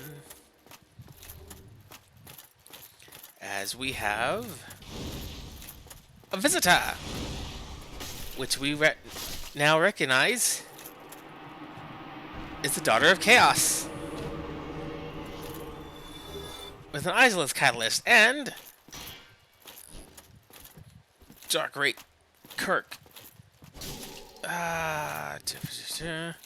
which is the invader I wanted to have show up, because I believe this is the last area he can show up in.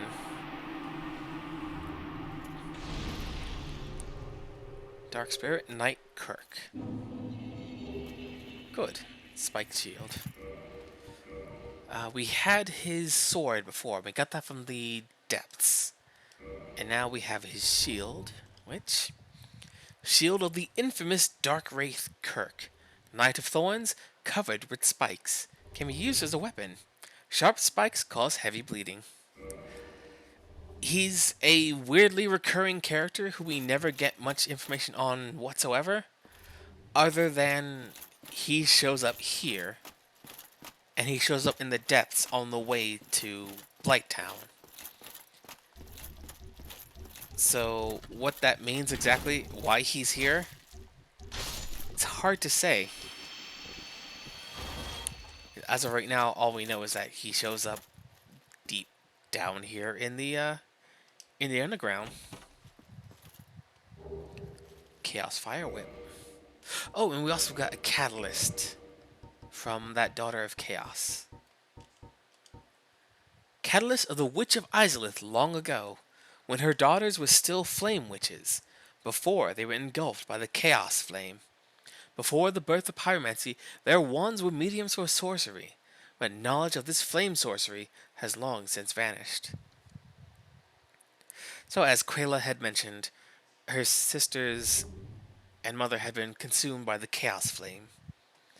And now we know that, yeah, uh, they're pyromancy. Because we heard from the Fire Sage Catalyst that once the Daughters of the Chaos had been consumed by the Chaos Flame, that's what gave rise to pyromancy. And pyromancy, as we learned from Laurentius, is the actualization of yourself.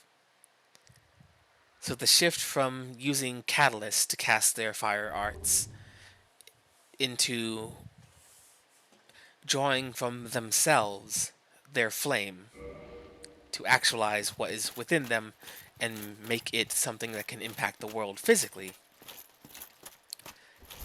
That is a immense change.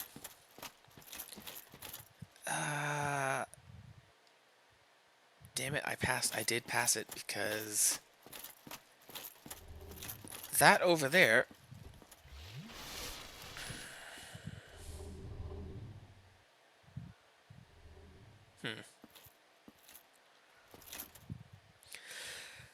So,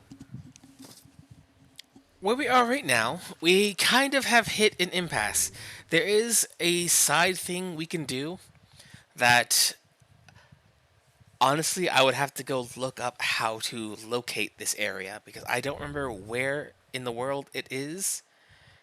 And, well, I don't remember where in Lost Izalith it is. And I'm not 100% sure I can successfully accomplish what it's going to demand of me, as I have no ranged options, and I have literally one chance to do the thing. Or I can go continue forward. We can see how that treats us, and not worry about the side thing that I don't know if it actually impacts a certain course of events. So, I'll leave it to the chat. Chat, what do you think? Should we try and scrounge to find this hidden thing that isn't going to really do much for what we're attempting to accomplish? Or do we proceed forward and continue on towards the penultimate finale?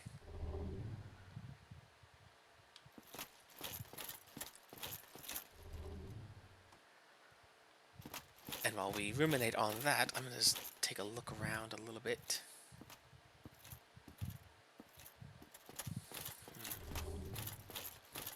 Because when I came up here, just there.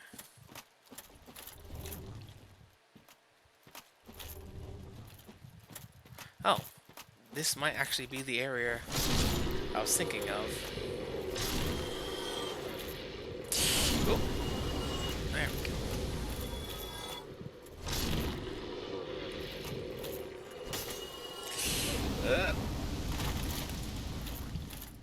I'm unsure.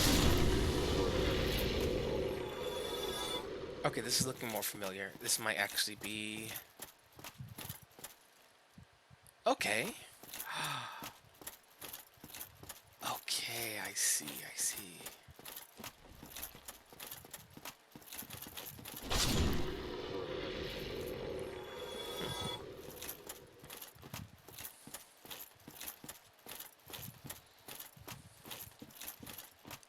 Gotcha!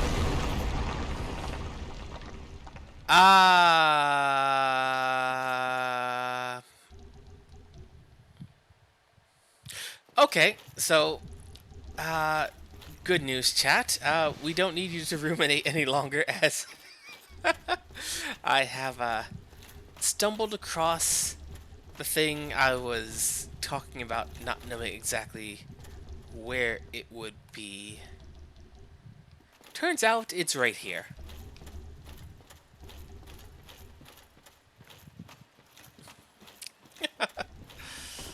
Oh boy. Okay, let's see.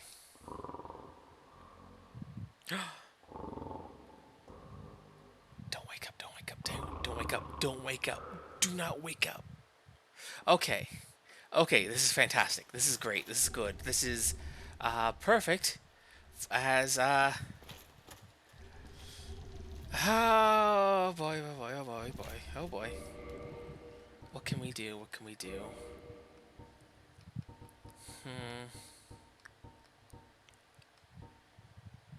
Because what's going to happen, as I'm just going to talk about it as this is a one-time shot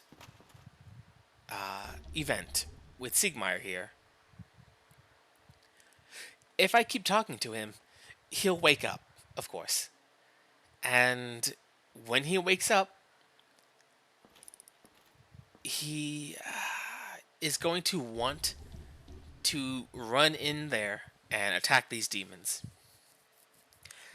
Which he can do, and we can join him, of course. That said, he is a combatant. He is an active NPC. He is here in the world. If I swung right now, it would hit him. So if we go down there together, I can very easily accidentally murder him. Which is what happened, I think, my very first time, way back when, scrounging every inch of this game I could. I was using this Zweihander way back when, and I, not knowing how close he was, made a huge, wide swing, hit him, and it did enough damage to make him really upset with me, and did not want to forgive me, and tried to murder me because he thought I was trying to murder him, but I was just a clumsy greatsword user, and so what I'm going to do instead is, let's see, 14 dexterity, that's not good. Do I even have crossbow bolts? I have 205, so you know what? That might be enough. If I can aim. Oh boy. Oh boy. That's not super great. Okay, how about a fireball? Do you like fire? You don't like fire. You very much don't like fire.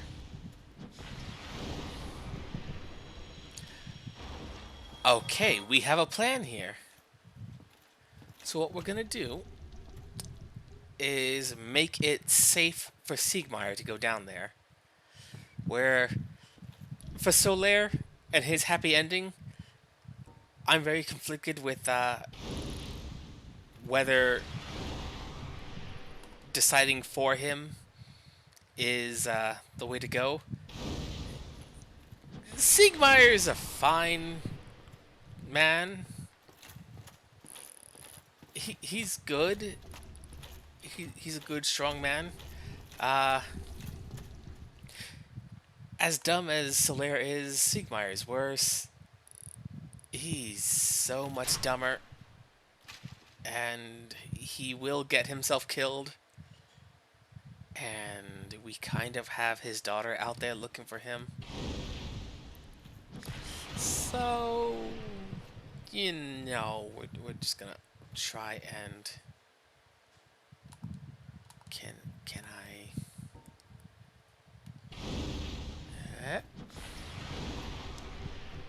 Okay, our limited range is exceedingly not beneficial for what we're trying to do. And if I want... Because I can't come back up here after I'm down there. So what I could do is, now that there's one less... let's see. Okay, up and down. Left to right. Left to right. Up and down. Okay. So with one less, I could conceivably wake him up. We can jump down there I'll kill the one on the one he's not near, kill the other one, and then help pick off the last one. That could work out. Again, my only hesitation is that I have one shot at this, so hopefully we don't blow it. And if we do, oh well, we'll continue on. But I really don't want to blow this. Oh, oh! Excuse me, I was so absorbed in thought I just drifted away. Must be the warmth. Well, what's on your mind? No, don't tell me. Those monsters making life difficult for you? You need not be ashamed. We're all in the same boat, you know. I really have run up quite a debt to you. Perhaps the time has come. Okay, so he does give me a moment before. Siegmeyer is many things. He is a valiant warrior. He is a... what's the word? A passable adventurer.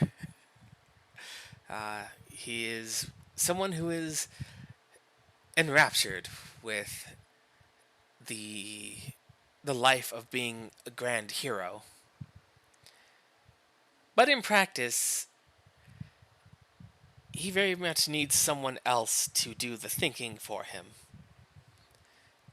If we hadn't come along, he'd still be in front of Sense Fortress, literally waiting until the end of time for someone else to figure out how to open the front door. When we meet him in Orlando, he will literally wait there until the end of time, waiting for someone else to figure out how to deal with the room full of 3 Silver Knights. Like, even in Sen's Fortress, I think we missed him because I went a little too far, or I sat down at the bonfire again.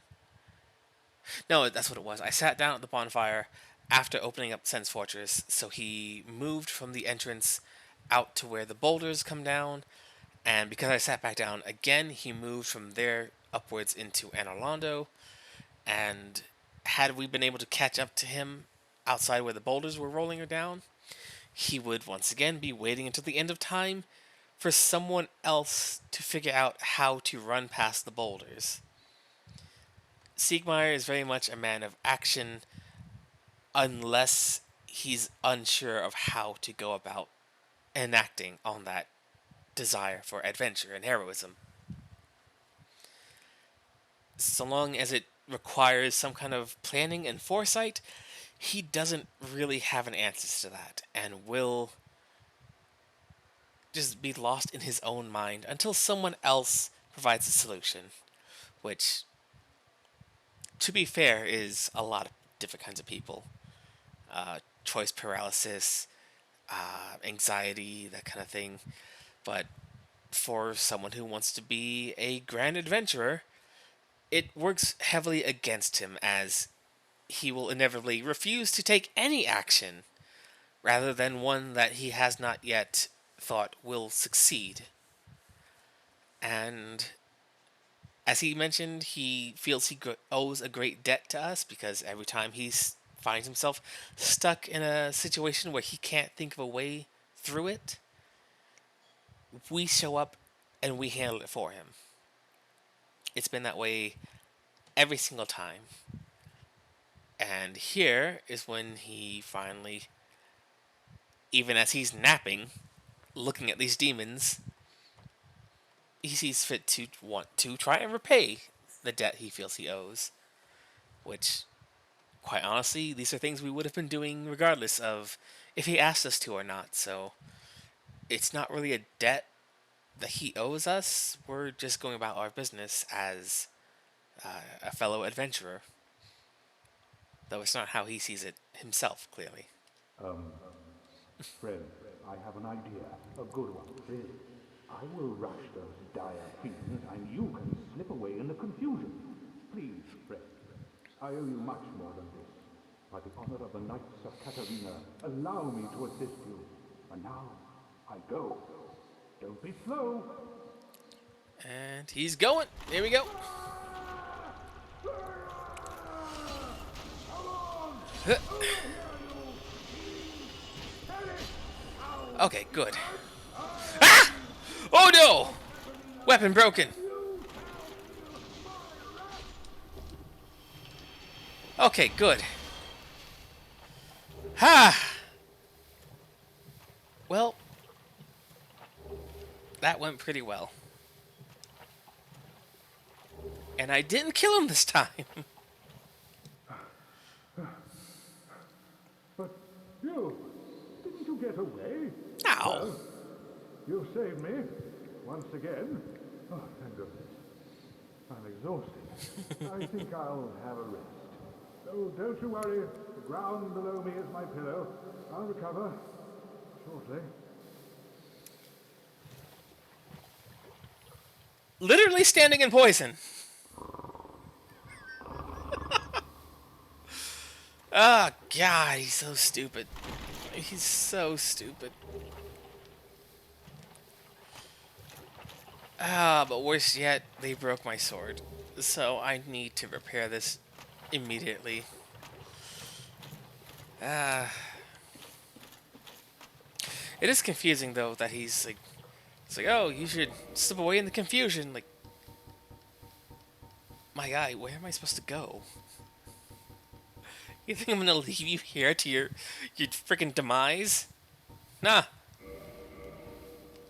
That's not how we do things. Okay, it didn't break my sword. It just ate 100 points of durability. So it destroyed 1/3 of my sword. So good. Oh my god. Jeez. So good to know. Or wait, did it? What did it destroy?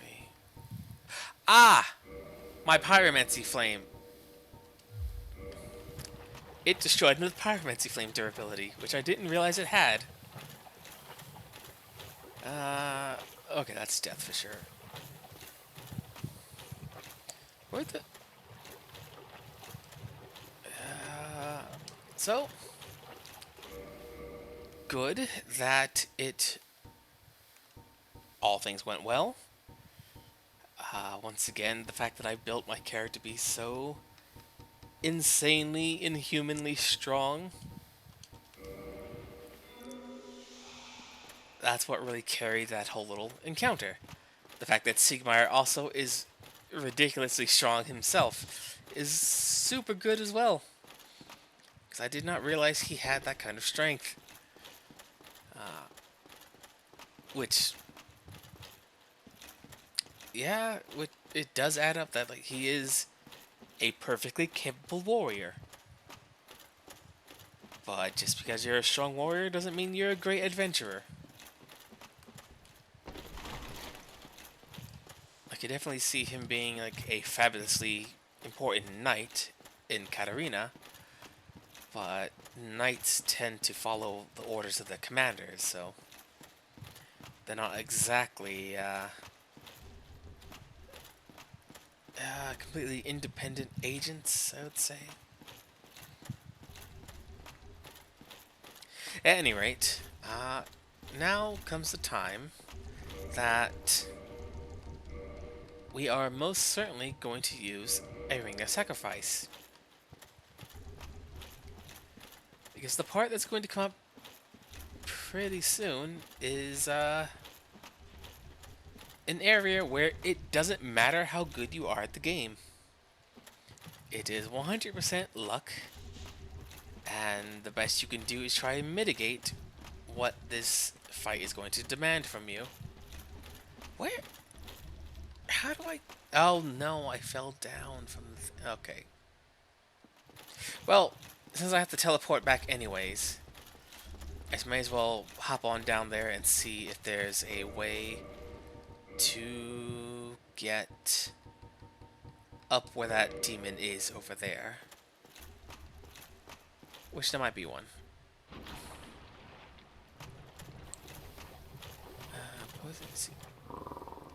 Okay, he's good.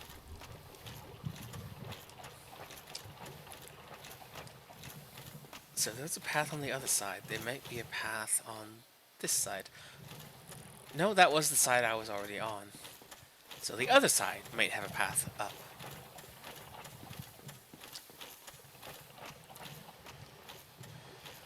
Ah, things are going well. What?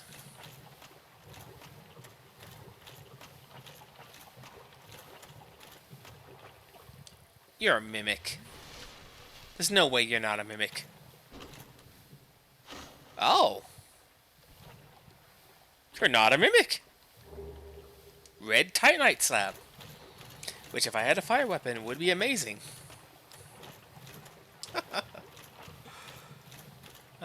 Let's see. Pathway up? No. No way down. Here's a thumper thumper of demon feet. Dead end. There we go.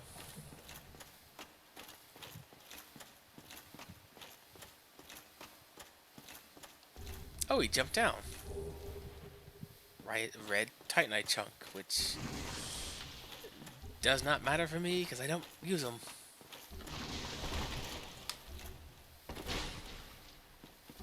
There we go. Okay, so now we're going to teleport out. As there's no way up from here. I think... yeah.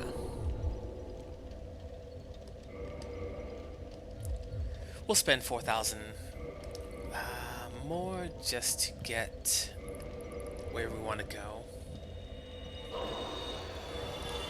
2,000.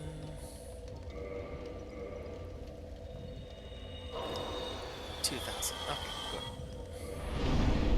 Ah, no, we need a scoosh more. Just a scoosh.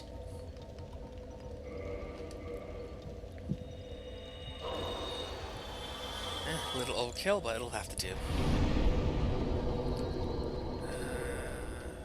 Let's see. That won't get us another slot right now. So endurance, we'll pump the 30. Okay, so still decent roll. And just for fun, let's spend that last humanity. There we go. Not that we're ever going to get to use all 20 of our Estus Flask. Ooh. Fire. There we go. But it'll be nice just to, have.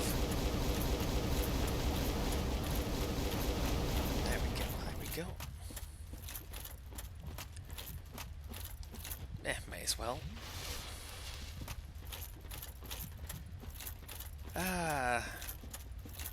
So, we're the first part of the game. Well, first part.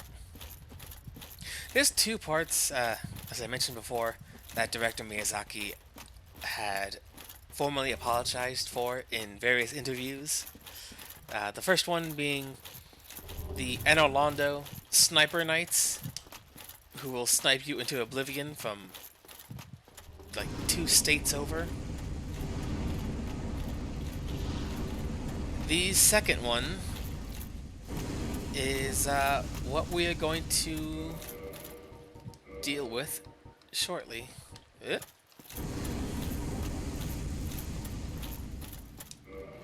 we go. As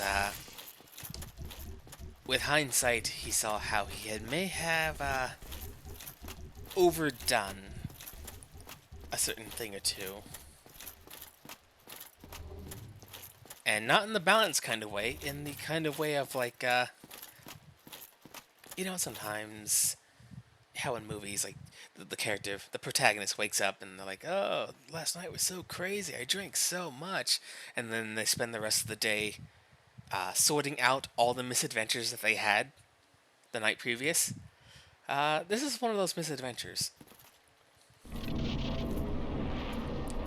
And I hate it. I hate it a lot.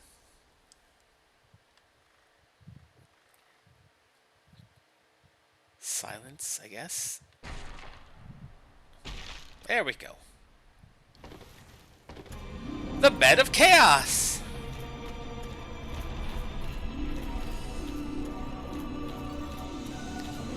Which, there's a lot to take in here.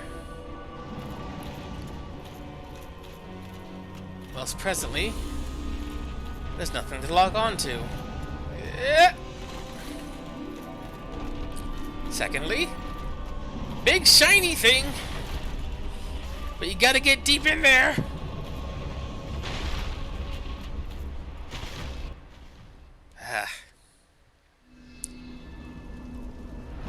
So you break a shiny thing, what happens?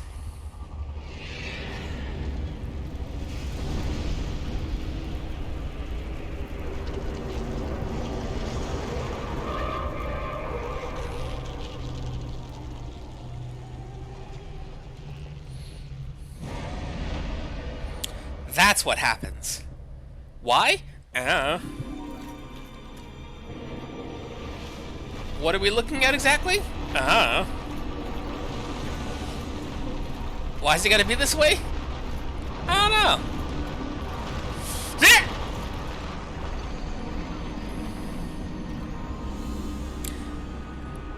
And that's what happens. That's going to be... Yeah. And I don't know why I bothered to take the ring off. It's not like I'm ever going to die because I run out of HP.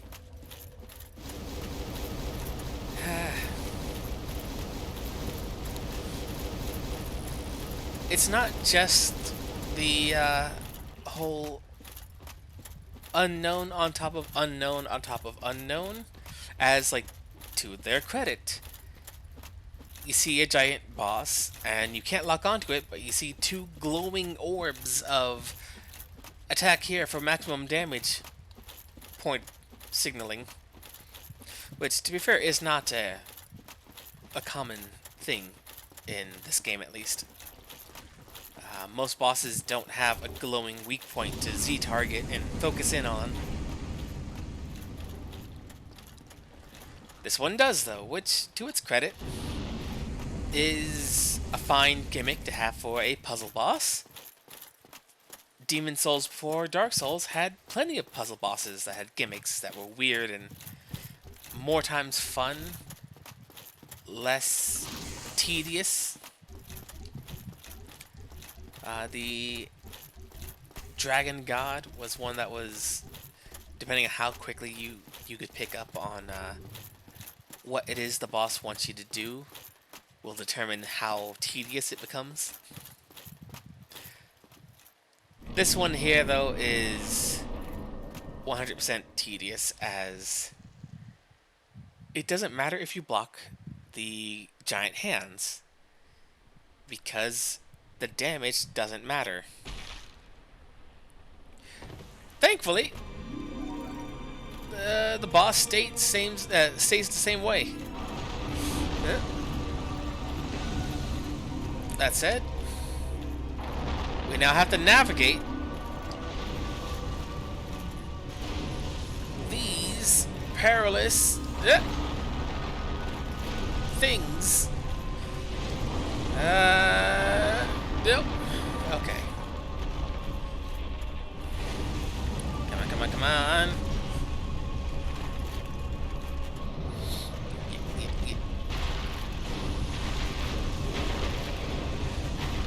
Oh, no.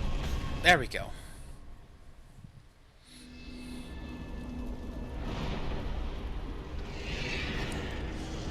So, 2 big glowing weak points down. And now it has 4 limbs.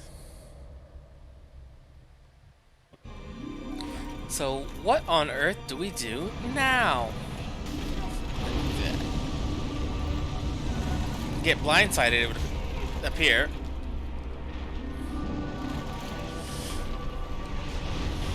Oh boy. Okay, okay. We got. Yep, and there it goes. So, to be fair, that is progress.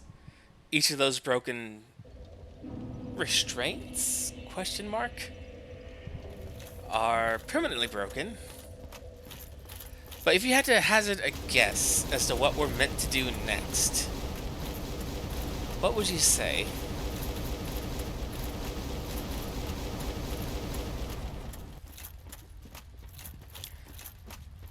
Because for a lot of people, it's going to be very unclear, and to be certain, the boss may have a life bar, but that life bar is a lie, as no matter what you do, you can't hurt that bar.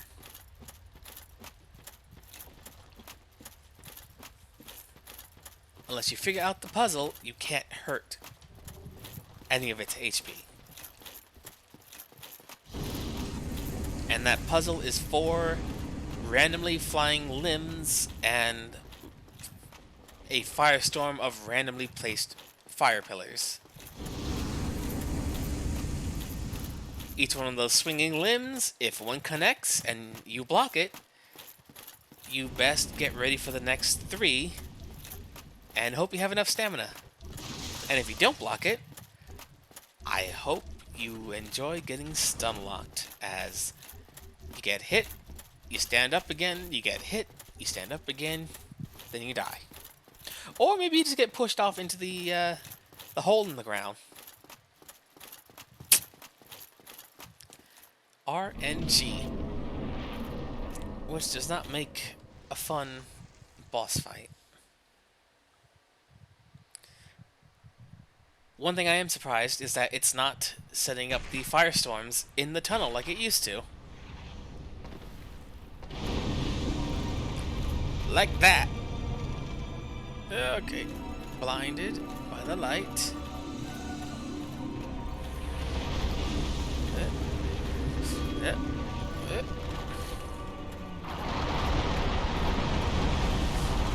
Yeah. Can't even dodge through it.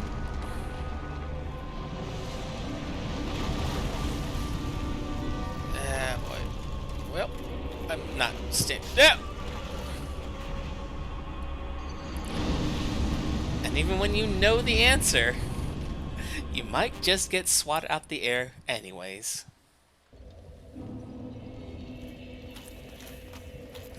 Now, could you imagine all of this not having found this bonfire? Which is completely reasonable in never having found it before. But not having access to that bonfire because it is behind an illusionary wall. The run you would have to do, at best, starts from the Daughter of Chaos, going through the shortcut past a Titanite demon, which I did skim over, but that's because he's very strong and there's nothing we need from him. Not right now anyways. And I don't know if he drops them every time you kill him. Since we're not using a boss weapon, and won't be until New Game Plus, unclear.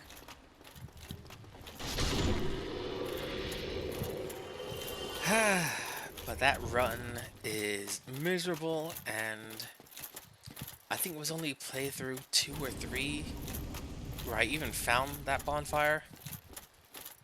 So I was talking to a friend at the time, and they were like, "Oh, you didn't find the bonfire at the base of the little outcropping?" I stared at them in disbelief, going, "No, I didn't find it. How kind of you to tell me where it is." Not upset at them, just more upset at having to do all those runs, never knowing there is a closer point of origin. There's the fire. But you know what they say? To the fire and the flames we carry on! No, don't fall! Okay. There we go. I am so done with this fight, though. I am so done with this fight.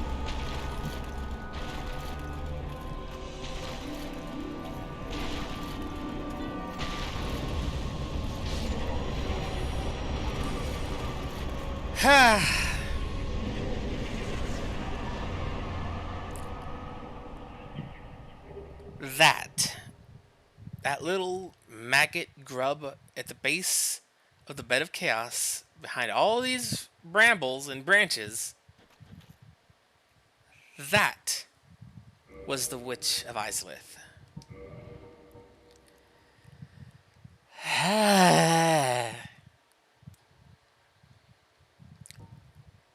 Okay. Lord Soul, soul of bed of chaos, mother of demons.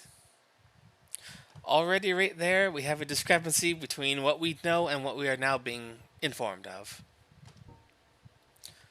Soul of the bed of chaos, and the mother of all demons, this Lord Soul was found at the dawn of the Age of Fire. The Witch of Izalith attempted to duplicate the first flame from a soul, but instead created a distorted being of chaos and fire. Its power formed a bed of life, which would become the source of all demons, and is more than enough to satiate the Lord Vessel.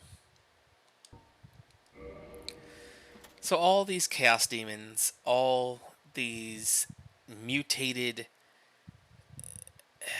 unchecked growth of both plant, insect, beast alike, stems from the initial desire of trying to replicate the first flame using the life flame, the life soul. So where we have the death soul from Gravelord Nito, this would have been the life soul had it not been corrupted by trying to duplicate the first flame to prolong not prolong, but to rekindle another age of flame, which did not work out. It doesn't state exactly why the replication failed, and instead of a new golden era for the lords, we instead got chaos and flame and demons. Personally, I believe it's because the Witch of Izalith tried to duplicate the first flame, not with all four Lord Souls in hand. She tried to replicate what should have been life, death, light, and dark using only life. And that's why it became this malformed, hideous abomination that is a pale reflection of what the first flame once was. That said, the bed of chaos we were just fighting isn't even the Witch of Izalith.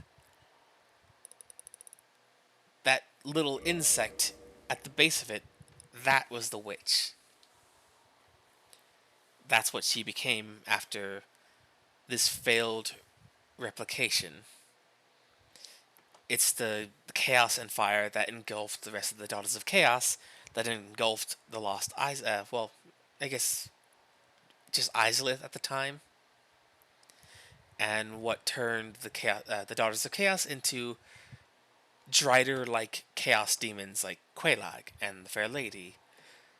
It's what created the Capra demons and the Taurus demons and the Worm demons and the Centipede demons and all these things that did not exist at the dawn of the Age of Fire, but then came in as this unchecked, malignant life.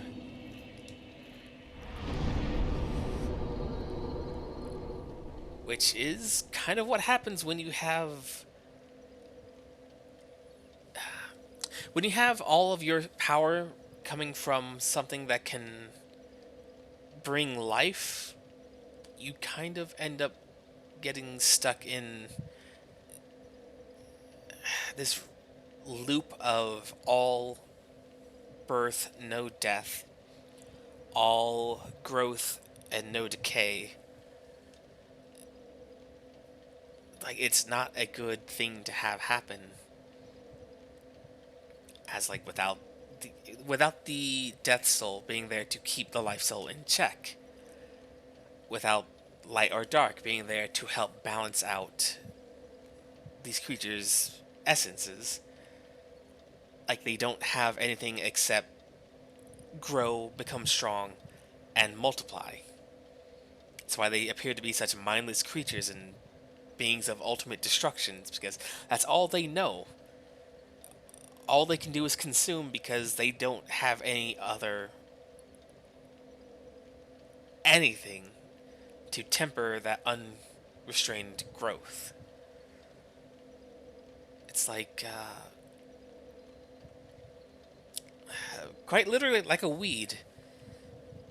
If that weed isn't kept in check, it'll strangle the life out of everything around it as it supports its own development and its own unchecked growth. And that's not good. Ecosystems can't survive like that. It is a sure way to destroy it, and in this case, they were sealed down here by someone unclear as to who. Probably, given that they were brightly lit seals on the limbs, it's a safe assessment that Lord Gwyn and his followers sealed the bed of chaos down here.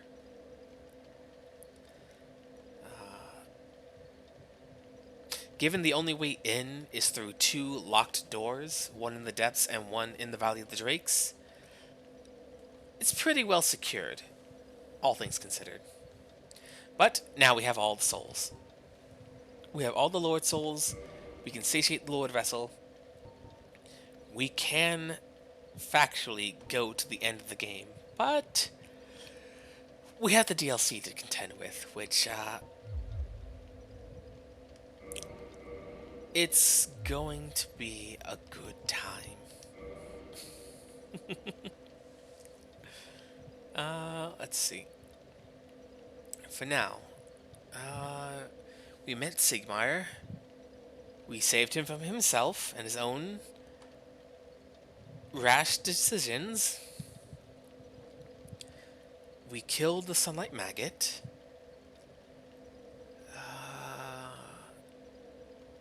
Where would Sigmar be right now?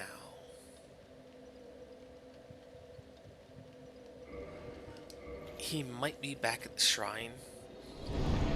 Or Sieglind might be here now.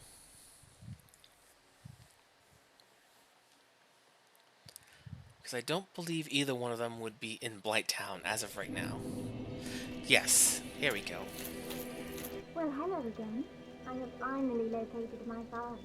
All of your help was invaluable to us. Thank you so much. I was finally able to pass on my mother's last words. Aww.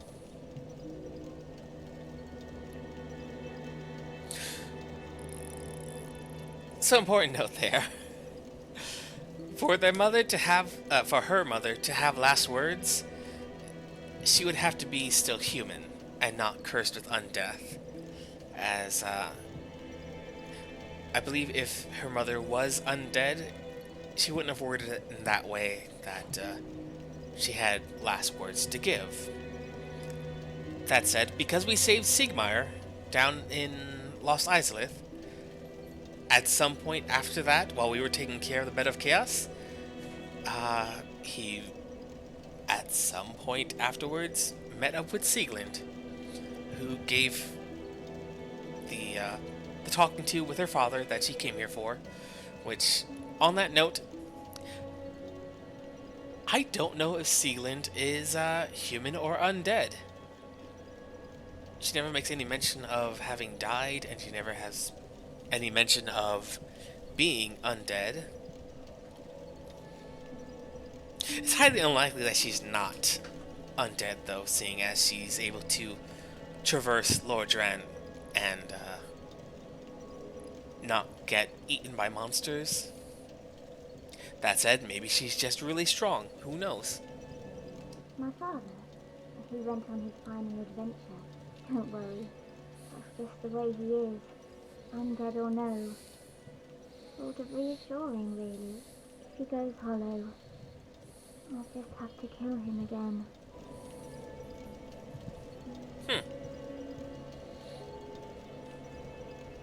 Already establishing that she can outfight her father, which, considering he's strong but very dense, I can buy that. My father, he went on his final adventure. Don't worry, that's just the way he is, undead or no. Sort of reassuring, really. If he goes hollow, I'll just have to kill him again. Wording it in the way that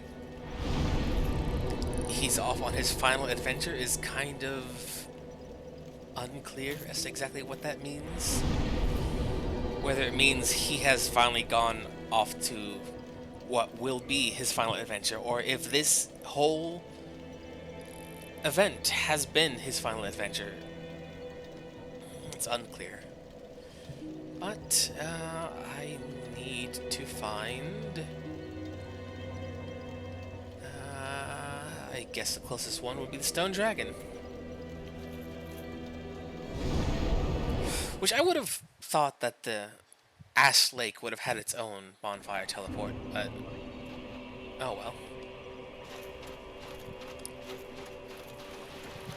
Because from here, I believe there's one final step to Siegfried's journey. Siegmeyer, not Siegfried. Siegfried is in the future.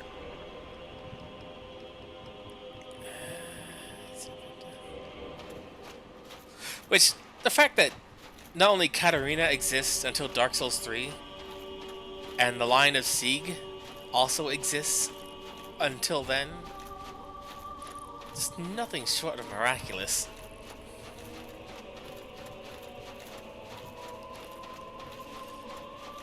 And if they're not over here like I expect them to be, that's going to be very disappointing, because I don't know what else could possibly need to happen. We've kind of run out of major bosses to fight, other than the DLC. Which I don't believe any of the main game events are tied up with it. Though I could be mistaken.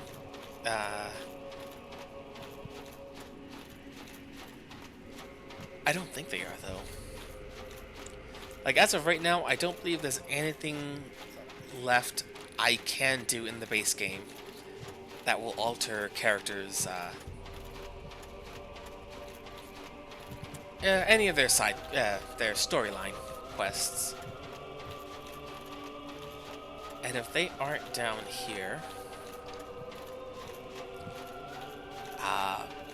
I'll start the DLC and I'll come back to that at a different time.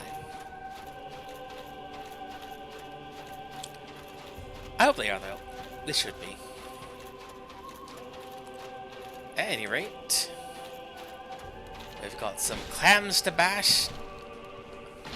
And...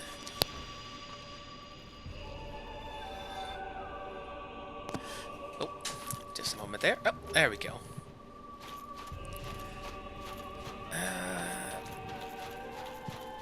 That said, we are nearing the finale. At least until... no! Okay. Fine. Jeez. Not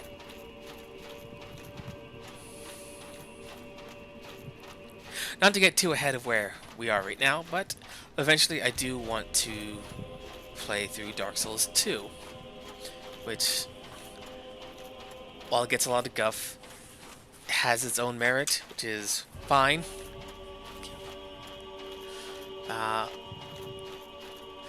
but the version I have right now is not the final version of Dark Souls 2, and I'm really debating on which version to do the playthrough with. And this is kind of what I was both hoping and not hoping to see.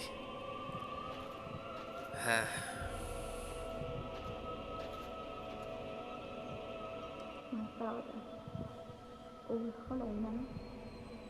He's been subdued. He will cause no more trouble. It's finally over. I will return to Katerina. You assisted us so quickly. I can hardly return the favour, but please accept it. It's of no use to me now. A slap. Oh, dear father.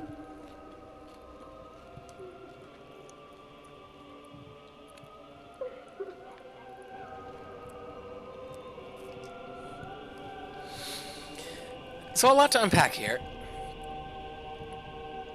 That Sieglind is able to return to Katarina is why I'm very unsure if she's actually undead or not.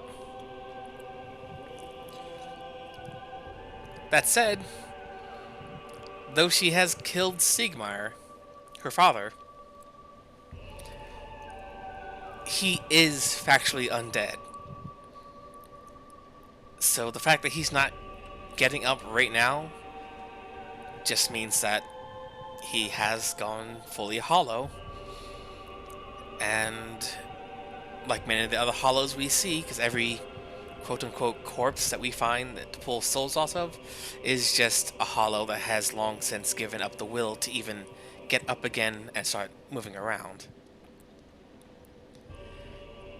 That every one of Siegmeyer's what should have been like the last hurrah for a great knight to go on this adventure and do all these amazing things, and for each one of those, for us to come along and solve the problem for him, because he literally cannot solve it himself. And even in his final quote-unquote repayment of the debt he feels he owes us, we not only refuse to run away as he's trying to get us to, but we again help him and do the large amount of the grunt work in destroying those demons. Like, it's no wonder that that was the straw that broke the camel's back, and on top of everything else, learning from his daughter that his wife has passed on. On top of the, I'm sure, shocking realization that his daughter has not only surpassed him in every conceivable way, but she's not even undead. She traversed Lordran and isn't even undead. She faced all those challenges that he faced and not once died. If there's anything that's going to crush what should have been a last hurrah, one last go-around adventure, yeah, it's no wonder he goes hollow again and has lost even the will to get back up. Just like that.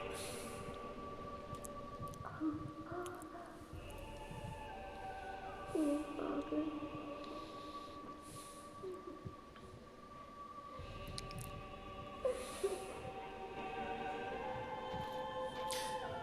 That said, it is dangerous to have hollows, especially strong hollows, running around, doing as they will. It's really sad to say that that's where his story ends. And now...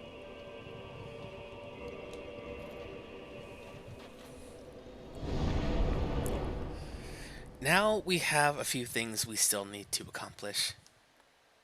So, glad to say we managed to get his storyline played from beginning to end. I didn't really expect us to get everything, but we did. And for our trouble, we have one of the 4 Titanite slabs in the game. Legendary slabs with the domain of the gods. Reinforces standard weapons to 15, and crystal or lightning weapons to +5. Legendary slabs are the heirlooms of a nameless blacksmith deity who forged the weapons of other gods. Weapons forged with this slab become rare, legendary weapons. Now, I don't think we'll be using that, but I do need to give...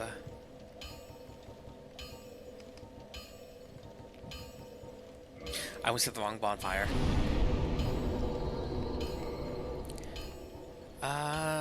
Catacombs.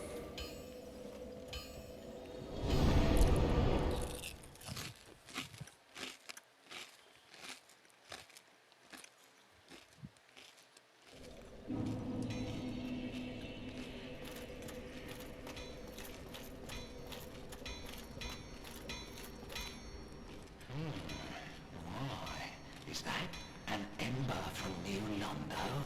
And a fine ember it be. What do you say? Why not leave it with me? I'll give you a flame to feast your eyes upon. There we go. Yes, very well. We'll get these old bones to work.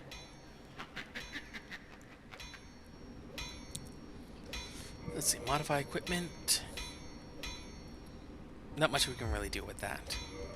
But...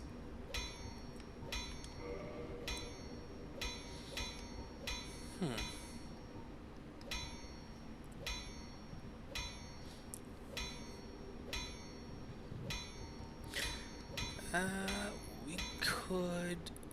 Well, actually, no, we can't because we don't have enough shards for it. Oh, you know what? Let's grab a few more homewood bones. And a bunch of shards.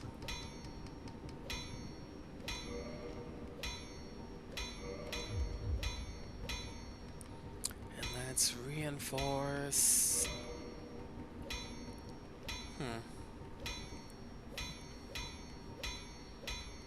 You know what? Reinforce armor.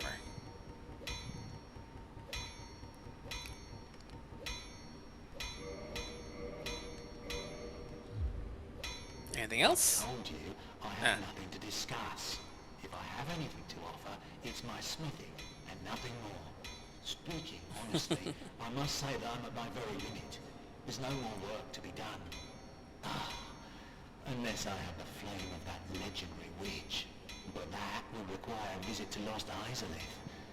Impossible. If that'll be all, then be gone with you. You'll spoil my focus. I missed the Chaos Flame Ember somewhere. Which I'm not entirely sure where that is. But, that's not important right now, though. So, let's go ahead. Okay, just to keep track of things. Logan is in the archives. We don't have enough souls to buy everything he has. And I don't know if I even can. Given I don't have the intelligence for everything.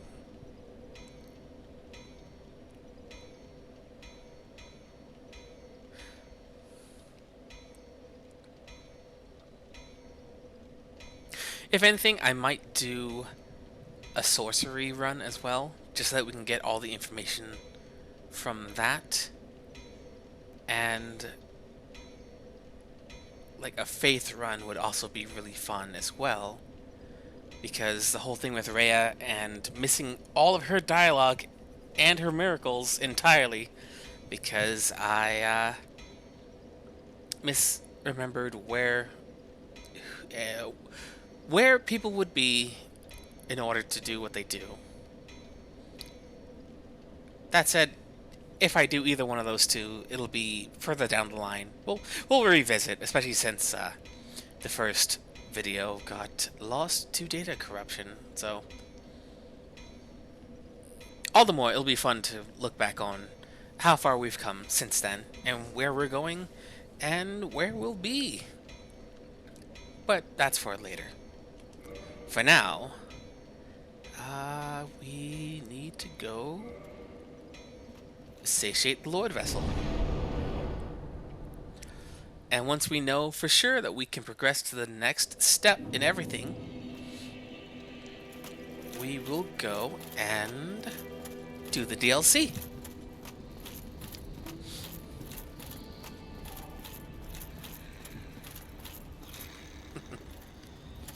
Ramped. Buddy. Wake up, buddy. Wakey, wakey. Eggs and bacon! Oh well. I tried diplomacy. No, I'm fine. I'm fine. Well and wide awake. Do not treat me like an old withering snake. Well, maybe wake up when I kick you. Well, it sounded harsher than I intended. That's fine. It's fine. He's unharmed. I am pleased to see you well. Is it something urgent? Oh, right. There's also no, there's no selling items in this game. There will be in the future, but not in this one. So in order to sell something to someone, it has to be Teframt, and you have to feed him items. And he'll give you souls in exchange. Which I have a bunch of dung pies for him. Fun. Very well. Then stay still for a moment.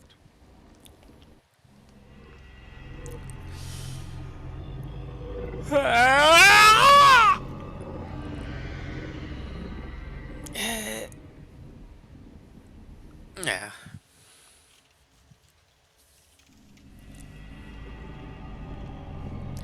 At any rate, as sad as Siegmeyer's story is, it's also, in its own way, just a really beautiful tale in and of itself, regardless of everything else going on around him. That, as crazy as a man he might be, like, his kids seems to really have a handle on things. And seeing as the Sieg line continues forward, like, they were wildly successful. Let's see. Offer the souls.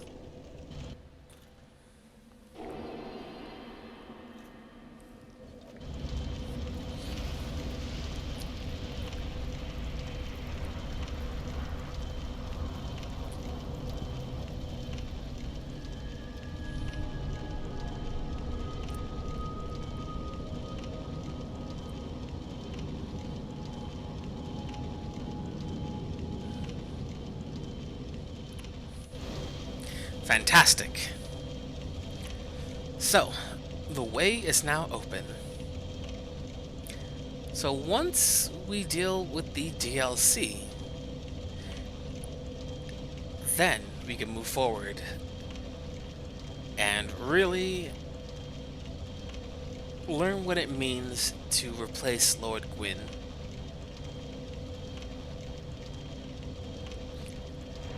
Let's warp out of here for a second, because it's kind of loud in here.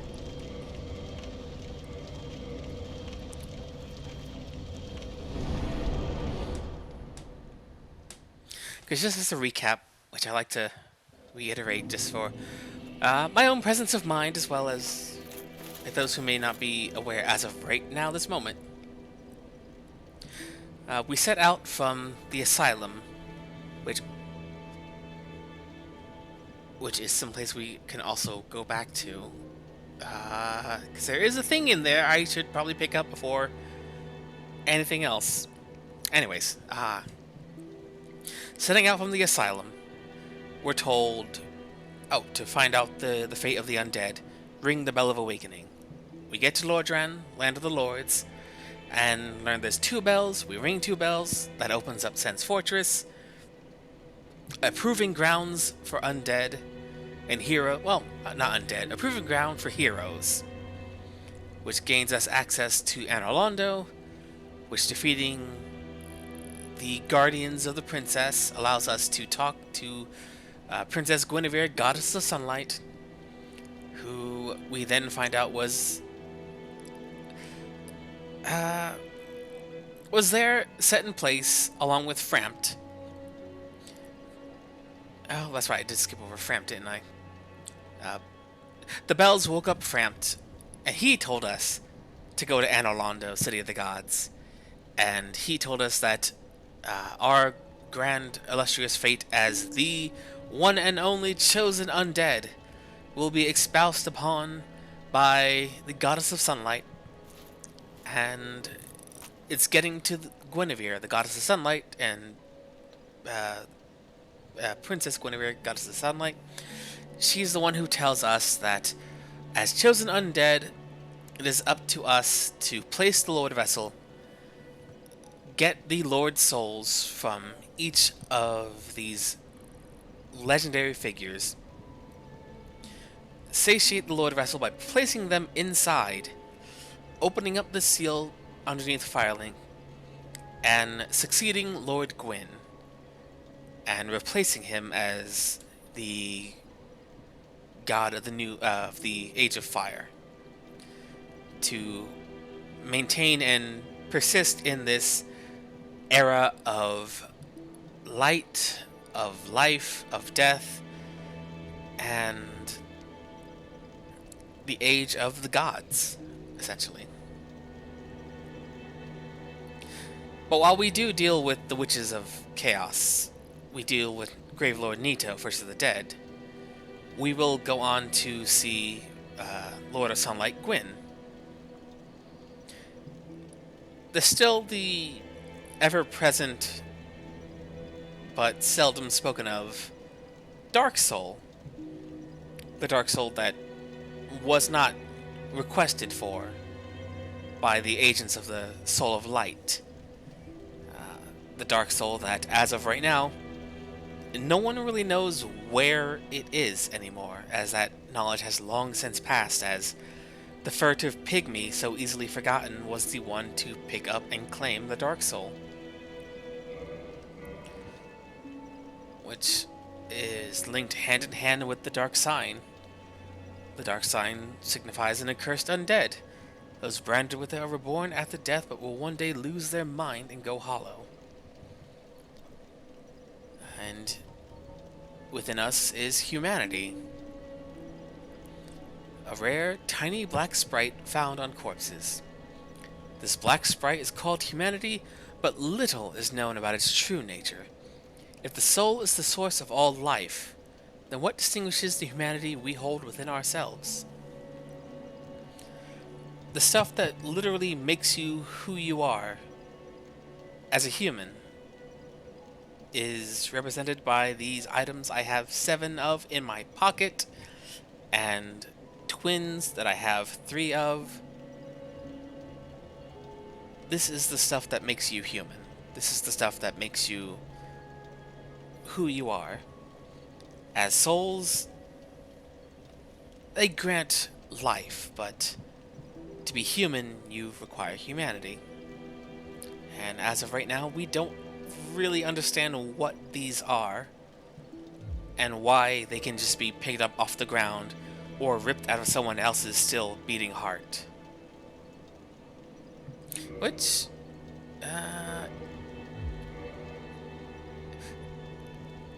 on a male body, it's a little easier to see.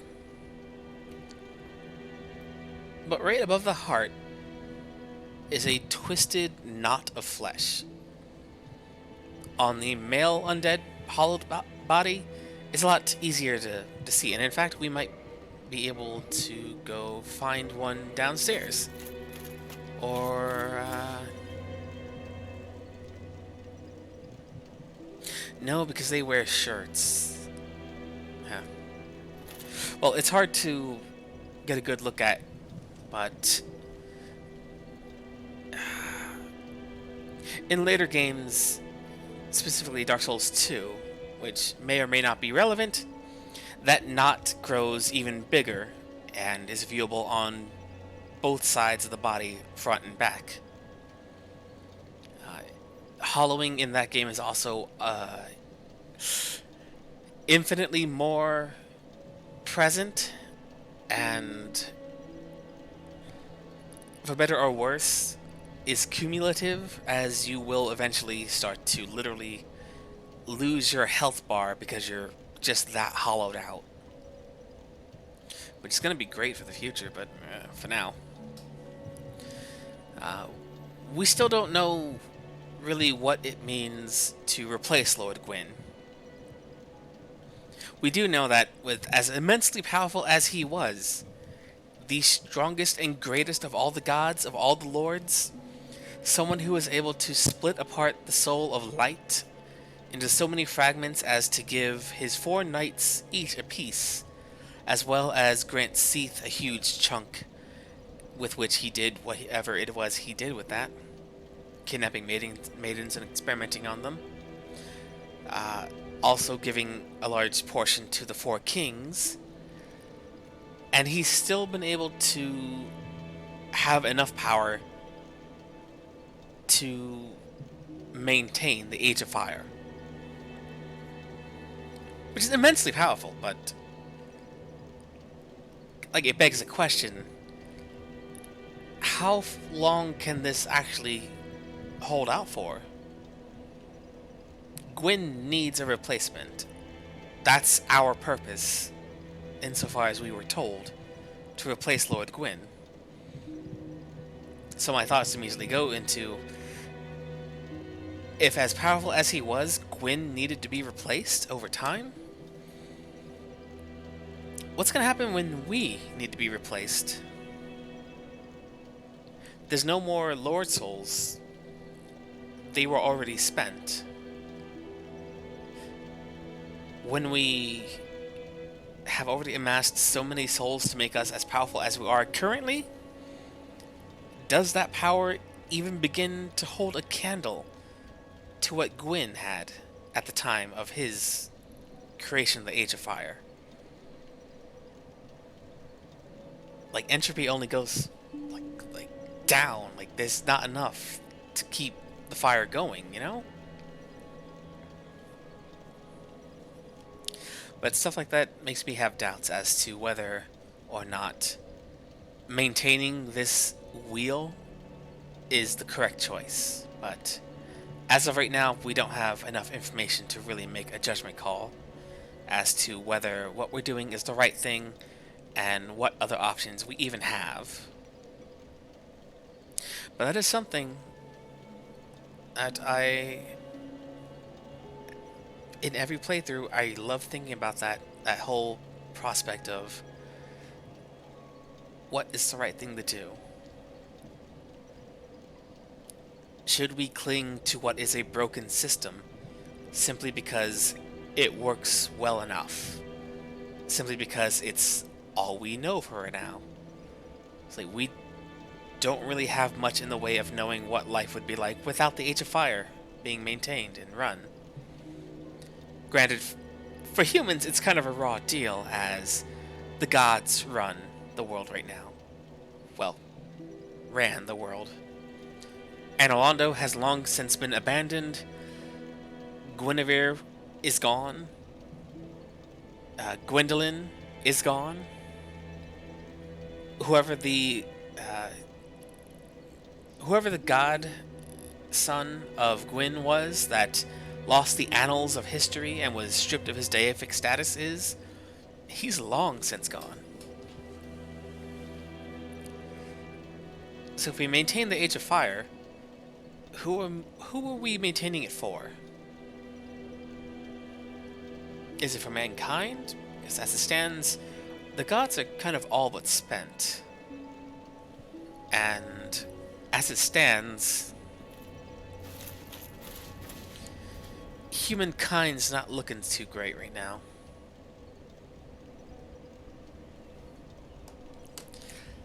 As it stands, we don't have all the answers. Knowing everything is outside the realm of possibility. But what is in the realm of possibility, and is within reach of our choices, is what are we going to choose to do?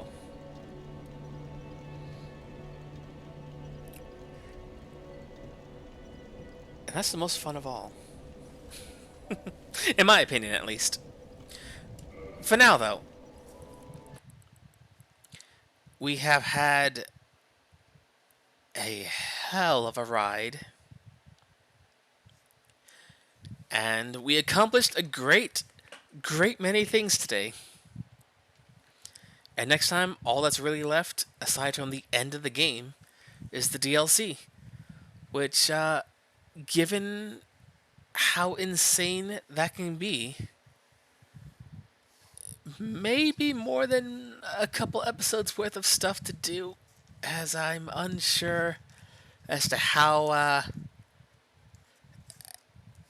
this build is going to handle it. It should be fine.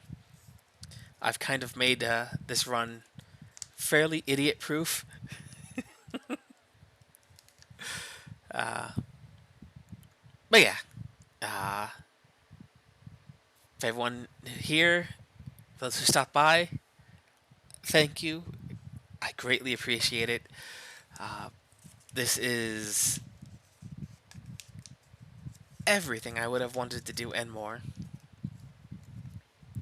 And if you like what I do, please give me a follow on either Twitch and on YouTube. I am piece by piece getting all of the surviving archival footage onto YouTube, where it won't be eaten alive by Twitch's very staunch and newly updated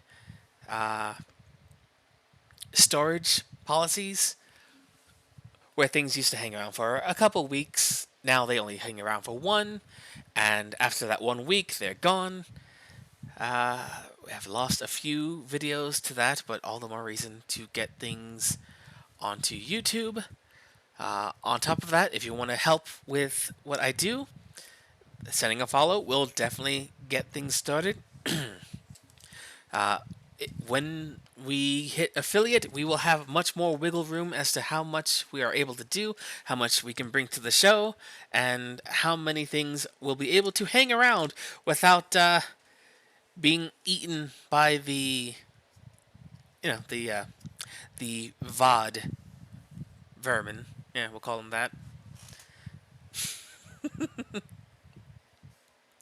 That said as well, if you like what I do, you may also like what my friends do as well. And off to the side, in Twitchland, there is a dynamic follow button, and everyone in there are amazing people, super fun. Each of us have our own distinct flair for the dramatic, or, just what kind of games we like to play and what kind of games we like to share with those around us. Eventually, I'm going to run out of Dark Souls things to do, so when that day comes, we will determine what will be the next big thing. But for now, there is a lot of Dark Souls to get through, and as a series I love, it's gonna be so much fun. Likewise, one individual especially, well, for those of you in YouTube land, in the archive, thank you for stopping by. I hope you enjoy. Both Malfaka and Steeny Mo, very good friends of the channel, very good friends in life. Go check out what they do. Like myself, one Saxman on Twitch is also currently on the road to affiliate, like myself, and As all the good that sending me a follow will do, also do with him as well. Check them out. Super good stuff. Super fun. And, of course, check out Still Sleepy Gaming and, very good friend of the show, Magical Librarian. I think that about wraps it up for now. Yeah. Yeah, I don't think there's anything else. As always, I wish you well. Be kind to yourselves and each other. And keep fighting for the pinpoint of light. And never let go. Until next time, don't you dare go hollow. Farewell.